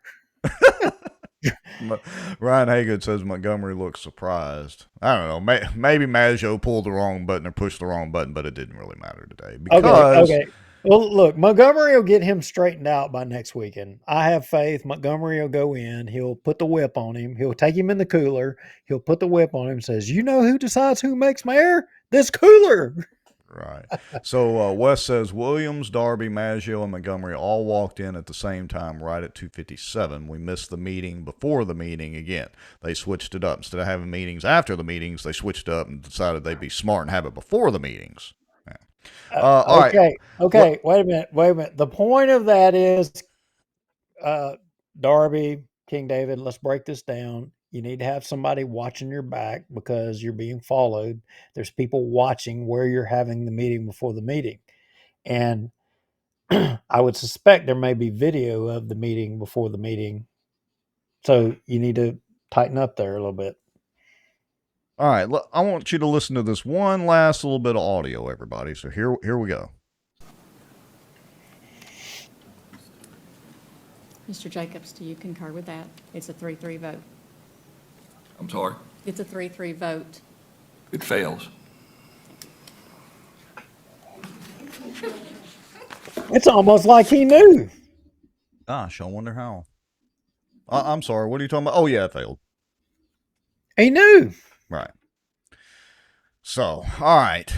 That pretty much covers the city council meeting for today. Nothing brand new, but folks, there is a plan. Don't be discouraged. What about this legal action, Rex? Wasn't there some more on that? Yeah, let's see. Yeah, let's talk about the legal action. So, I think I started talking about it earlier. I'm having trouble remembering 20 minutes ago.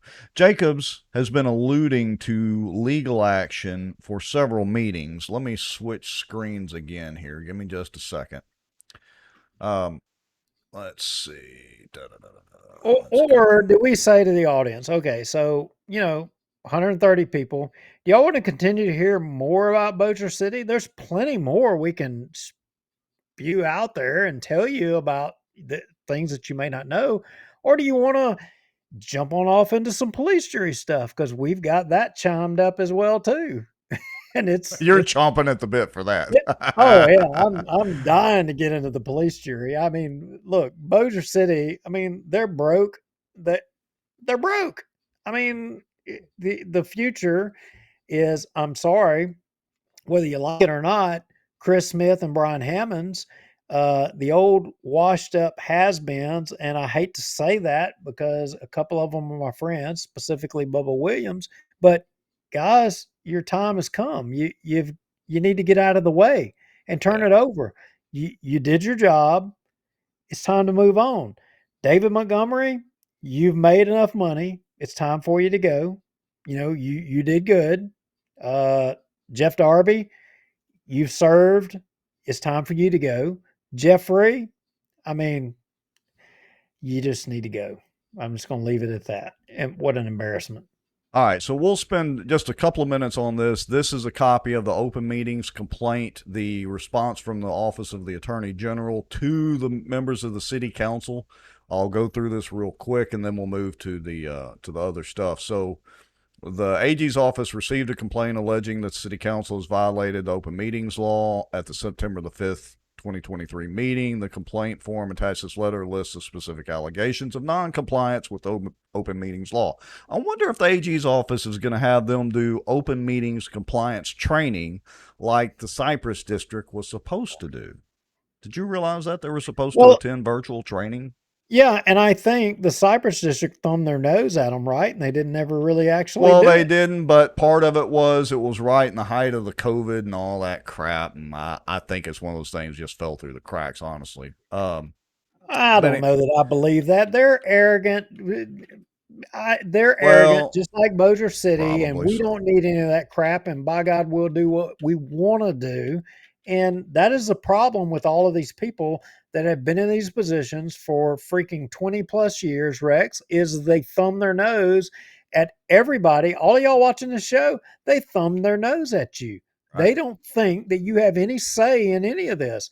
And it's your tax dollars, it's your government, it's yours. It's not theirs, it's yours. And the only reason they believe it's theirs is because you don't stand up and say it's mine.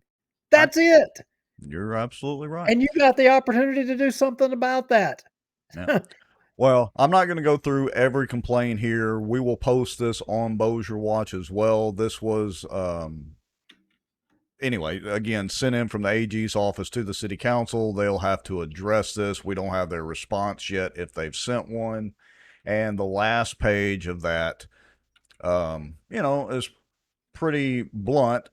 Please furnish a response to the allegations of the open meetings violations outlined above, as well as any other information which you deem relevant or useful to our inquiry. We ask that such response be provided by September the 29th. So, that's the little, they're going to the principal's office, so to speak, with the Attorney General. They got a lot going on down there at Bossier City. And when, I think the problem when you start thumbing your nose at the citizens that you espouse to represent, I think that's when you start having all these problems. If you followed the will of the people rather than focusing on making monuments, I'm going to say it this way, to yourself, that's when you start having problems, and you got problems down there. Police jury, you're on the fast track to having some problems as well. Yeah, you are. Okay, so let me switch screens again. All right. So, are we going to talk about the pigs on the bus? I'm dying to talk about pigs on a bus. So, look, Rex, did you ever, when you went to high school, did you ever ride the bus and you have pigs on your bus? Well, I did ride the bus. You rode the bus. You did ride the Yellow Hound. Yes, I did. I rode the Yellow Hound. Mm-hmm. I mean, I did. I rode the Yellow Hound. Look, it wasn't. I'm not embarrassed by it. I'm not either. My parents didn't drop me off at school. I rode the Yellow Hound. Right. No, my mama said you will go to school and you're going to get on that bus. I'm not taking you to school every day. You're crazy. And she, you know what else? And I love my mom to death, but yeah, she also told me, and you'll make a sandwich. You'll get up in time to make your own sandwich and take it for lunch, unless you ask me for lunch money, or you'll go hungry. And you won't do that very often before you'll remember. Hey, I got a good one too. So the next time, there's 120 people. Next time y'all come up to me in a Mexican restaurant and you say, hey, show me your teeth. All right, I'm going to show you this tooth right here, right there. Mm-hmm. I chipped that tooth. And you know why? Because me and my cousins during the summer, for fun, we would get in the horse trough and we would fist fight in the horse trough for fun. And I got that tooth knocked out. Yeah, it sounds like it actually does sound fun. That's how poor I was. All right. Well, speaking of pigs, so let me get this set up here. Let me get our screen set behind the scenes here. I don't even know what to say to this. So, yeah, we're going to change the title of this show to Wild and Crazy, but pigs on the bus. Couple of wild and crazy guys. Okay. So this is one that we got in through some comments. Says, John Ed drove the local school bus for numerous years. Has he ever put pigs on the bus and gotten in trouble for it because of the mess they left behind? Now, I don't know what's going on up in that district. Now, wait a minute. We're talking about the guy we're talking about the race for police jury that we had. The guy came on our show. He was being beat up by the Ivan people about making some comments, right? Yes, a Jack Harville, arguably, he said some stuff by his own admission. He even admitted that maybe, some of it was a little bit wrong, or he made a mistake, or you can go back and watch the show and see exactly what he said. And, the biggest thing was then he went and deleted those comments, and that just drives people insane. So, there was some drama, a little soap opera going on there in the Ivan group. Well, look, I did notice in some of our commentary, Mark Smith is out deleting comments as well too. So he it may happens. get the ban hammer, but yeah. So this is the police jury race between John Ed Jordan and Jack Harville. Sorry, Jack Harville. Sorry. And so this is an allegation that came into us, and it's telling us that what they're alleging is that John Ed Jordan was it wild pigs or just pigs on a school bus? And not just that, did he put the pigs on the school bus while the kids were on the bus?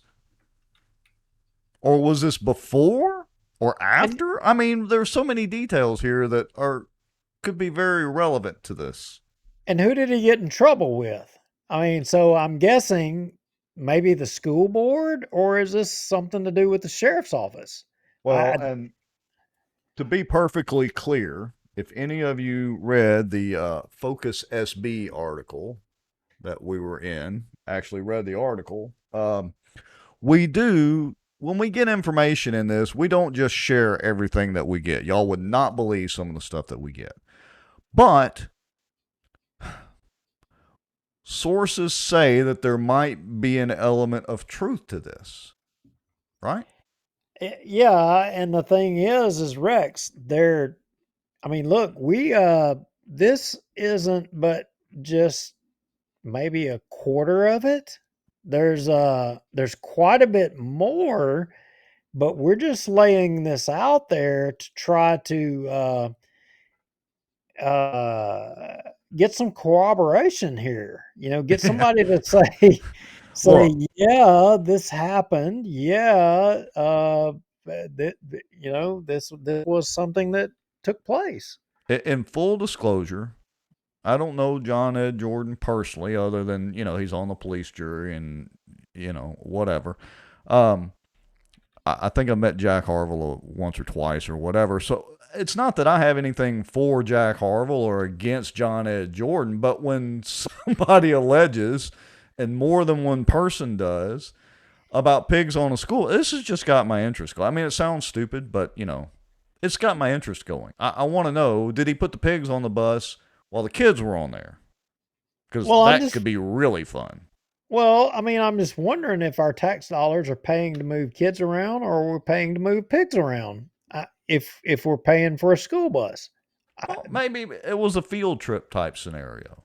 Maybe it was. Maybe it was that. Maybe there is a logical explanation, but I got to play devil's advocate here. Okay, but if he got in trouble, apparently that wasn't approved, and I can only dream of the mess they're talking about. Well, and your beautiful bride says, is this relevant? Well, it is if it's on the school bus. I mean, if he put pigs on his own bus or his RV or in his pickup truck, who cares? But if he put them on a school bus, that school bus is paid for by taxpayer dollars. And, if it terrorized the kids, if the kids were actually on the bus and there's pigs running around, I mean, I don't know. Kate Bloomfield says, if the bus is going and pigs needed moving, I don't know. I don't know whether this show is going to the dogs, if it's going to the birds, or if it's literally going to the pigs. Look, I'm just saying, if we're electing people to represent us in politics, and if it's true they were using school buses to move pigs around, and we reelect them to represent us on a government body, I think we might need to stop doing the show, because I think it may be hopeless. Now, Kate Bloomfield says, wasn't there a giraffe locally? I think the giraffe was on the other side of the river. I think, if I remember right. I think the giraffe was on the other side of Greg. What do you mean, Greg Bill? What kind of pigs are they? What do you mean? As long as they ended up bacon, we're good to go. Is there a different kind of pig? I mean, pigs are pigs. Well, if they're farm pigs, that's one thing. Now, if they're wild hogs, that could be a different deal. And how big were the pigs? I mean, look. See, you didn't think about all that, did you, Mr. Lowry? How big were these pigs? Jeff Sadow. We have gotten Jeff Sadow to chime in. Aha, on pigs finally. Pigs on a bus, and Jeff Sadow has chimed in. He says, more importantly, were these pigs outlaw quadrupeds under state law and therefore could be hunted without prejudice? Now, that's a good question, Jeff, but riddle me this. Even if they were, could you have a weapon on the bus to hunt the pigs? Wouldn't that violate, the gun-free zone of the school bus? That's a good question. That's a really good question. Remember, Jeff. the school buses are answer. mobile gun-free zones. Yeah, Jeff, what you got for that? I want to hear it. See there? Well, I see in the notes, there's something intriguing me in the notes, and I don't know. And the notes say, is it the question about malfeasance, or which one is it? No, not malfeasance. We're getting to that. We're getting to that, by the way, folks. Oh, okay. Well, no, I'll just read it because I got a question here. Asshat White versus Philip Rogers. I'm dying. That is killing me. I'm dying to know. Oh, all right. Well, here we go. All right. So this is the part, folks. So we're getting off of pigs right now. There's 112, actually 120 some odd people watching. So this is the part where you may want to tag everybody that fell asleep back into the show to watch. So because we're going to answer the question about malfeasance. Yeah, but when you tell people you should watch Bossier Watch, I mean, you might not tell them, look, because you could learn about pigs on the bus in Bossier Parish. Well, that might not get them to watch. do you think more people would have showed up for the show if I had called it Pigs on a Bus or Malfeasance? Arguably, probably Pigs on the Bus. All right. So let's talk about let's talk about your favorite person for a minute first, Julianna Parks. Okay. Now, what does Julianna Parks have to do with Asshat White? Well, nothing really, except she's on the police jury and he's appointed by the town of Benton to be on the Cypress district. Therefore, it's kind of related. I don't know. But here's the deal. We got some information to share about Julianna as far as her duties as a police juror, but we can't share it tonight. We literally can't.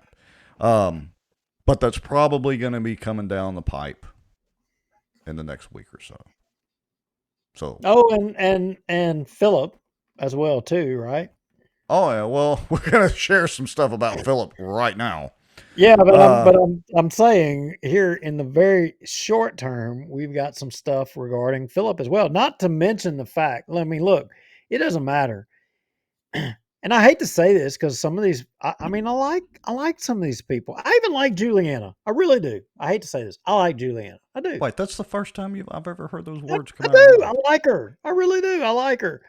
Okay. But, being an elected official, you've got some responsibilities. And I think her why is jacked up. I think it is. I think it's totally screwed up. But the bottom line is all your police jurors, all of them, Rex, they all are allowing, is this the correct word? Illegal activities. Yes, they are. They a whole Butch Ford situation. So if when you all are riding down the road and you see a sign, a political campaign sign, and they've got reelect on it, that ought to be your indication of how you should vote. Right there. It should be that you put that down on your list that that's not who I vote for. If they got reelect on their sign, you shouldn't vote for them. Right. Because why? Give me an example. One reason why, Rex. One reason why you should not reelect them. Yeah, why A any police jury? person that has reelect on their sign for police jury, why you should not support them? Because they One defended Robert Berry, cost the taxpayers of most of Bossier Parish hundreds of thousands of dollars in legal fees that never should have happened, all because they wanted to stand behind Robert Berry until the very end when the Louisiana Supreme Court finally decided he's got to go, and then they all wanted to jump on the bandwagon. But they literally let this drag on for half of a decade. Yep, and that's just one reason. That's one right there, but that's not. And they kick one. they kick little old ladies, nice little old ladies, off the library board. It's like that's like hitting puppies. So that they could appoint each and every one of themselves onto the board. Yeah, and we contend just so that they can control the money. Yeah, it's about the money. It's usually about the money. Because they're upside down on the sewer district. They spent all of your money. They're propping up the sewer district that they're upside down in, and they don't want to tell you the truth in the public. Right. They don't want to tell you the truth. Okay, so drum roll, please. So wait a minute. Let me one more thing. Okay. Before you drum roll. So if you're supporting an incumbent, I mean, you're part of the problem. That national debt thing we showed earlier, you're saying, you know what? Hey, that's all good with me. I'm good to go. Let's just keep running it on up. It starts at the local level and progresses from there. You got the t-shirt. You know, you need to put your order in for the Gob Network t-shirt because you got it. Okay.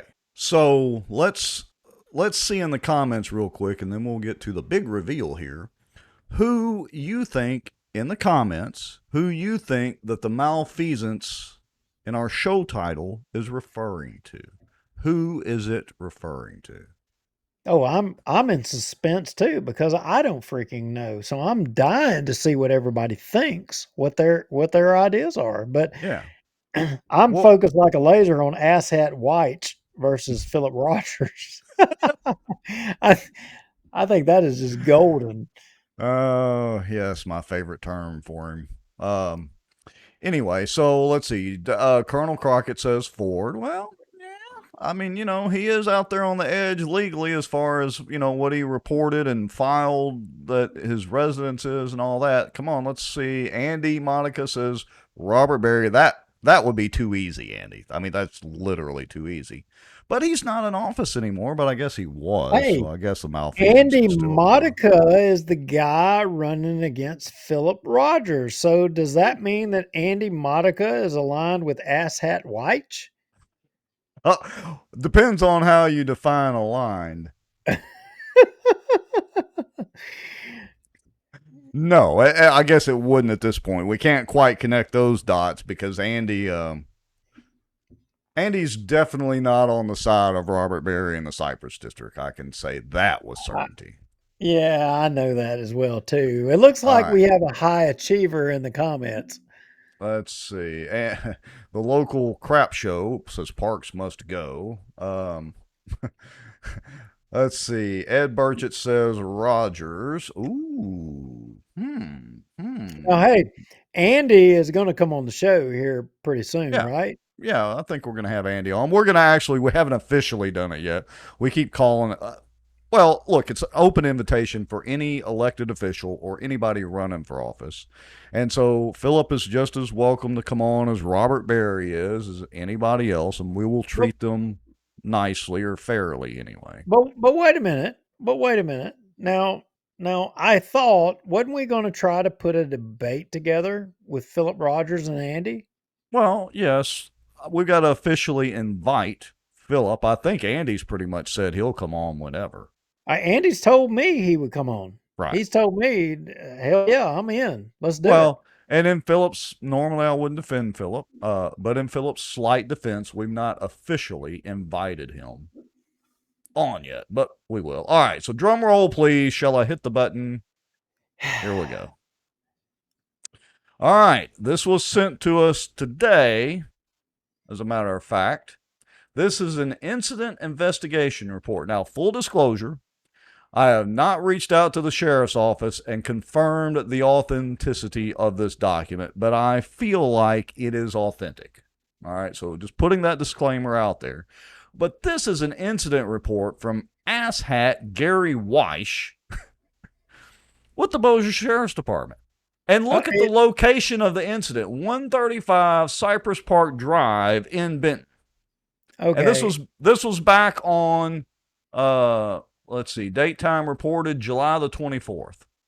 I'm looking for asshat down here in the bottom, and I'm seeing Emmett, but I'm not seeing asshat. Well, they misspelled his name. It's actually Oh, asshat. okay. Yeah, okay. All right. Now, there was a crime committed. Did you know that? Wait a minute. Was I at this meeting? I think this was after the meeting. Now, the meeting that the meeting now I'm giving it away. Okay, but the meeting that asshat Gary Weish is referring to was David Montgomery there. That's all I want to know. Nah, David Montgomery wasn't at that one. Okay. But the video of this meeting is posted. I mean, we did it and even transcribed it. So here we go. The other person involved is none other than Philip Rogers. Oh, wait a minute. Are you saying Philip Rogers is malfeasant in office? Well, we're going to get to that page here in just a second. What I can confirm at this point is that Gary Weish called the Sheriff's Department from the Cypress District office or location and filed a report against Philip Rogers. I mean, did Philip go out there and whoop his ass? Well, why didn't he call Ruttenbuck with Manshack? I don't know. mean, I guess law enforcement's not under their purview yet.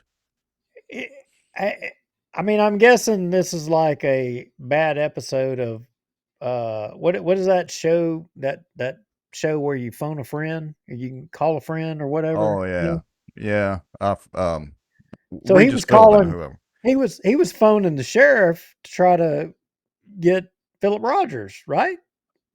I guess, but let's get to page 2. So here, here's the officers and the supervisor and the investigator ID and all that. All right, let me switch pages here. This is where it gets interesting. So, several folks have asked us, and we've been kind of wondering, since Philip built his dock, admittedly, he admitted it during the open meeting, way out over the allotted distance. Now, he claims with Robert Berry's approval as the executive director of the park and member of the Cypress District Board. So that's Philip's claim, but apparently, asshat Gary Weish wants the Bossier Sheriff's Office to investigate this. It says, while on patrol, I was dispatched to the Cypress Black Bayou Recreation Center was that the $1 million recreation center, or was that the one that they did for like $25,000? Well, they did well and then build a $500,000 center. Hell yeah, it was $1 million. Well, that's what they told the bond commission they were going to do. But I digress. Anyway, he says, I met with the reporting party, Emmett asshat Weish. Emmett asshat Weish is a board member of the Cypress Black Bayou Recreation and Water Conservation District. Mr. Weish stated that on 6/13/23 they had a board meeting. Listed on the agenda was a consideration of compliance with a boathouse issued to Philip Rogers, involved other. Philip Rogers exceeded the permit he was granted by 87 feet. Once this was brought up to the board, Philip became angry. Philip is a member of the Bossier Parish Police Jury. According to Weish, Philip Rogers stated several times that he is a member of the Bossier Parish Police Jury, and how could they bring this to the board? Mr. Asshat believes Philip Rogers was trying to intimidate the board by saying he is a police juror. To this date, Philip has made no effort to correct his compliance with his boathouse. This matter is being forwarded to detectives for review. Mr. Asshat would like to prosecute Mr. Rogers for malfeasance in office. Audio and video, I wonder whose audio and video they're talking about, can be made available to detectives upon request. It isn't available at the time of this call. Well, first of all, the damn video is ours, mine. It's posted on our Facebook page. And I think I put it on YouTube too. It is available, but that doesn't mean I authorize the Cypress District to actually use that video. but that's a whole other story. I guess I don't care. Look, All I'm right. I'm squinting really hard, and I'm trying to read this, and I can't. I'm looking. I'm. Are you reading? Because I can't see asshat in there. You don't see it, Duke? It's right there. I don't. I'm not. It's I'm right not there. seeing it. Well, it's right there. That's Oh, my okay. contention anyway. So, Well, I'll take your word for it. Now, I'm not defending Philip because he did apparently build that boat dock way out there, admitted in the meeting. It's all on audio and video. You know, it was a public meeting, plenty of a couple of dozen witnesses. You know, I mean, it's not like we're trying to, it's any secret, but, is that malfeasance in office? I mean, he did mention that, you know, he was a member of the police jury. I mean, part of this is actually, I got to give asshat credit. Part of it's actually true. And now I'm stuck on saying that word. Well, yeah, it is. But I mean, good grief. I mean, here's the thing. I'm going to jump way ahead here, Rex. Okay. I mean, here's the problem with Philip. Is he a victim? No, he's not a victim. He's not. Look, I won't get into that whole deal. Let's play this. I'm going to run the audio for just a minute, so y'all listen up and tell me what you think. And I think we've played some of this before. It's been on our Facebook page forever. Here we go. Mary was there the day it was grown, said it was fine. I don't know what the problem is. Now, my opinion is that I'm very disappointed in this board for even having this meeting. My second thought is I cannot believe as a police juryman that you would bring me here and put me in front of this board because a robber is retaliating against me for the police jury not reappointing him. For the Supreme Court to rule he is in violation. This jury, my jury that I'm on, has stood beside Robert 3 court cases and listened to all these people in my district I've had to listen to. All right, I'm going to stop it right there. Is that malfeasance in office? Was he threatening them? He's on the police jury? Look, I hate to defend Philip here, but it doesn't sound like he's making any threats to me. He's just simply, wait a minute, he's doing what those people in Bossier City are doing. They're expressing their opinion. I mean, last I checked, Philip is a resident within the Cypress Black Bayou District. Yes, he is. Regardless of his elected position, doesn't he have the right to step up there and speak and say what he wants to say? He does have that right. And just because he mentioned that he was on the police jury, that isn't, I'm no legal scholar, but I don't think that's malfeasance. Oh, so he doesn't have a constitutional right the same as people in Bossier City. I mean, isn't it interesting? We're trying to limit speech at the Cypress District, in which I got to contend the Cypress District does a better job of limiting speech of, you know, the taxpayers of that district than Bossier City does. Well, let me point out something to you. I would be remiss if I didn't point out. They let Philip talk for practically as long as he wanted to. As a matter of fact, his wife Jenny, sitting right behind him, you know, she was trying to calm him down and basically kind of get him to ease up a little bit. He kept right on going. Now, Renee Hall, who is sitting right there is that Butch Ford that she's sitting by? Renee Hall sitting right there. Now, when Renee talks, asshat Gary Weish cuts her off after like a minute and a half. He doesn't even want to give her the full 3 minutes. Now, I just want to point that out. I want to point something else too. Let's go back here and point to every person on the screen. Right. Point to every person. Let's describe every person on the screen. All right. Renee Hall.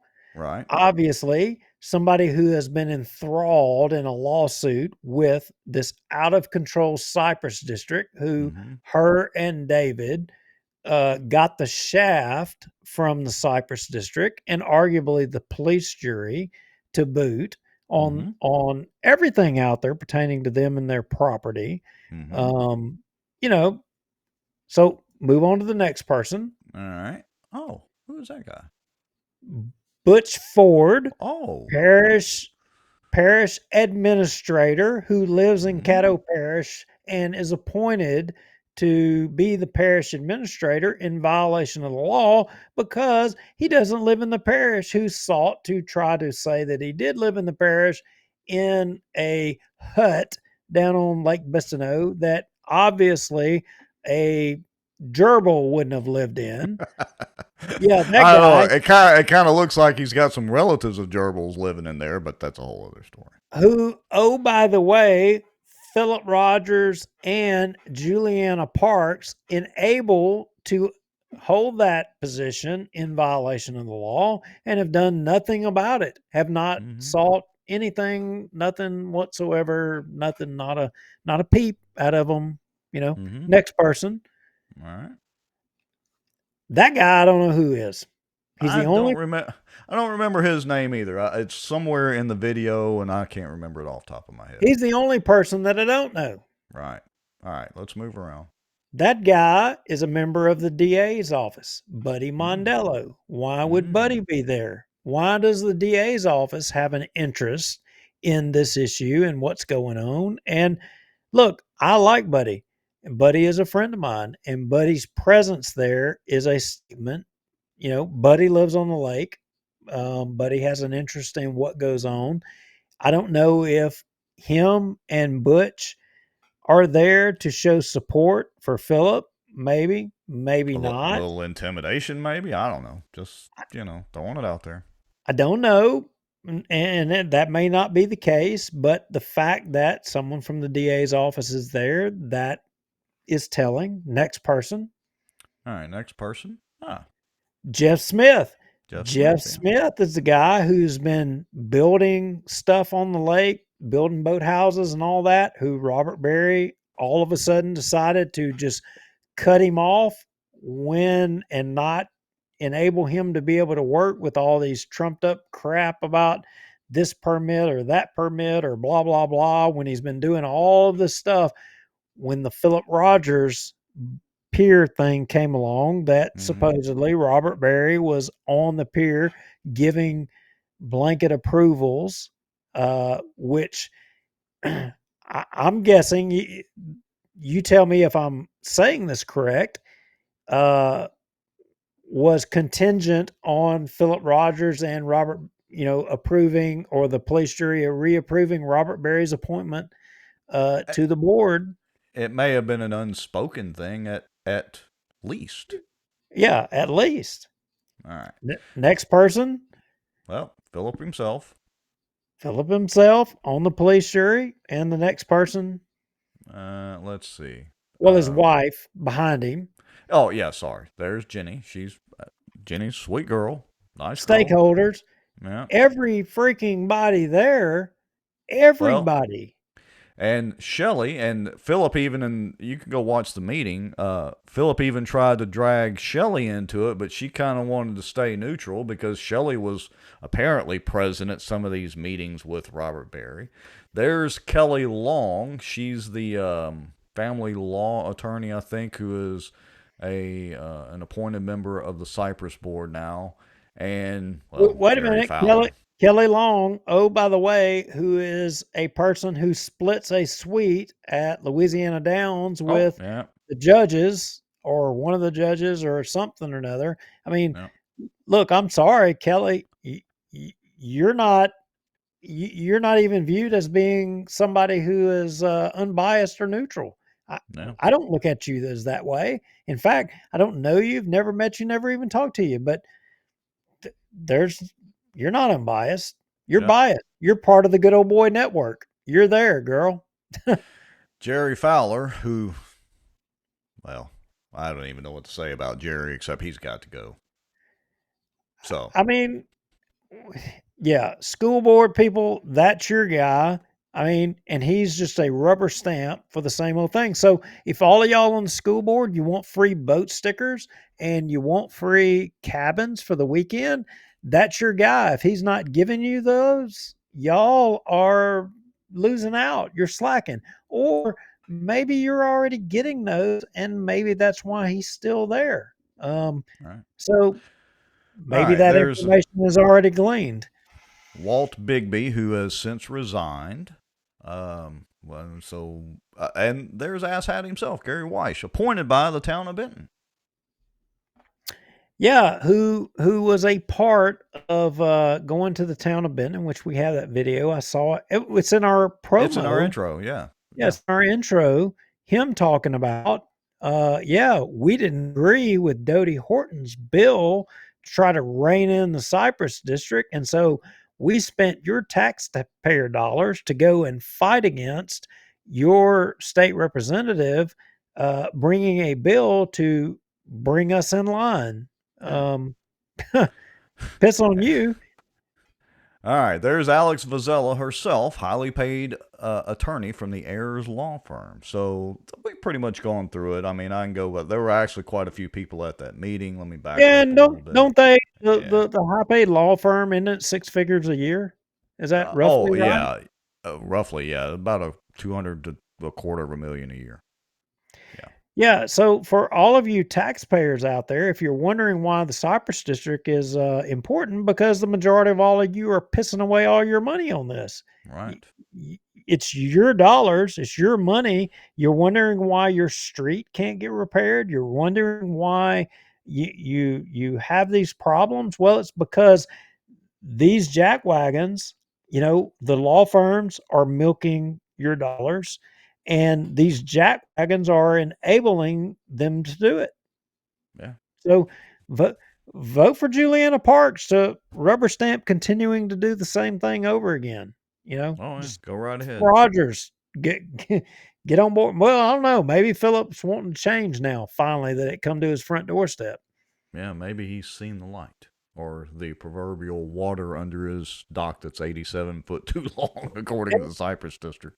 Yeah, look, if he wants to come on the show and he wants to debate Andy, I mean, I won't say a word. I won't criticize him. Rex, I know you will do the same. Neither one of us will criticize Phillips. We will moderate a fair debate on the issues and let those two individuals go at it and debate the issues. We'll let them. Same as we've done every other debate. So we will reach out to Philip officially, and he's, of course, can decline if he wants to. But we hope he comes on. Look, I hope Robert Berry comes on. That would be interesting and fun. Look, when Robert talked to me, he said, I support term limits. He said, I'm on board with it. And I think today you even told me that he shared out our request for volunteers for the Term Limits Coalition. And, one of the things why that's important, Rex, is because, look, we've gotten a lot of people who have said that they would volunteer. While it seems like it's completely focused on Bossier City, I want to point out that our goal is also to seek term limits for the Bossier Parish Police Jury. Oh, yeah. And we have not forgotten about the police jury. Not at all. And as soon as we're done with the Bossier City debacle, we intend to turn our focus completely to the Bossier Parish Police Jury and institute term limits there. So the more people that will volunteer and help us, the quicker we can get to, the Bossier Parish Police Jury and get term limits instituted there. Well stated. All right, Mr. Lowry. We've got a couple other things in the notes, but to be honest, it's 9:15, and so I'm getting kind of hungry. And I'm going to go grab some dinner. Do you have anything else super important that you want to talk about tonight? I just want to put out a request. If there's any pictures or images of pigs on a school bus, I am dying to see them. And, beware of the bears and plain dealing. Mark Smith finally chimes in and says, great show at the end. But which Mark Smith is it? Which Mark Smith is it? Yeah, that is the real question. All right. Well, we appreciate everybody watching. We still got over 100 folks watching at 2 hours and what about 2 hours and 14 minutes, basically. That's awesome. We appreciate everybody that's watching. Thanks to Renee Hall and the Transact Card and Julie Ferris and Pelican Training and Consulting. And, of course, thanks to you and your lovely bride over at Acadiana Mortgage, especially her for putting up with all this. We appreciate everybody watching. Hey, same drill. If you have some information you want to send anonymously, go make your free Proton Mail account. Don't put any identifying information in it. Send us an email to bossierwatch@protonmail.com. Go visit our website if you want to buy. We do still have coffee mugs for sale there, and I'm going to get some hats put up on there. So if y'all are interested in hats, I saw a bunch of you commented earlier. Reach out to us and let us know, and we'll make sure and get some of those up there. They'll, I don't know, $22, $25, depends on what they end up at. But they're nice. Richardson 112 hats, done by our good friend Destiny Collier up there in Benton. She's done a good job so far. All right. Sarsh Technologies. Sarsh Technologies, right there by the little marriage chapel in Benton, there in the little side building over there. She does some good stuff. All right. Anything else you can think of this evening? Say no to pigs on a bus. Yeah, say no to pigs on a bus, especially if the kids are on the bus. And bears in plain dealing. I just can't take it. Right. All right. Marjan Johnson says she wants one. So yeah, we'll get some of those ready and we'll let everybody know. All right. I guess that's it for tonight. I'm off to go grab me heat me up some red beans and rice. Good night. Thank you, guys. See y'all later. See you, Mr. Lowry. Good night.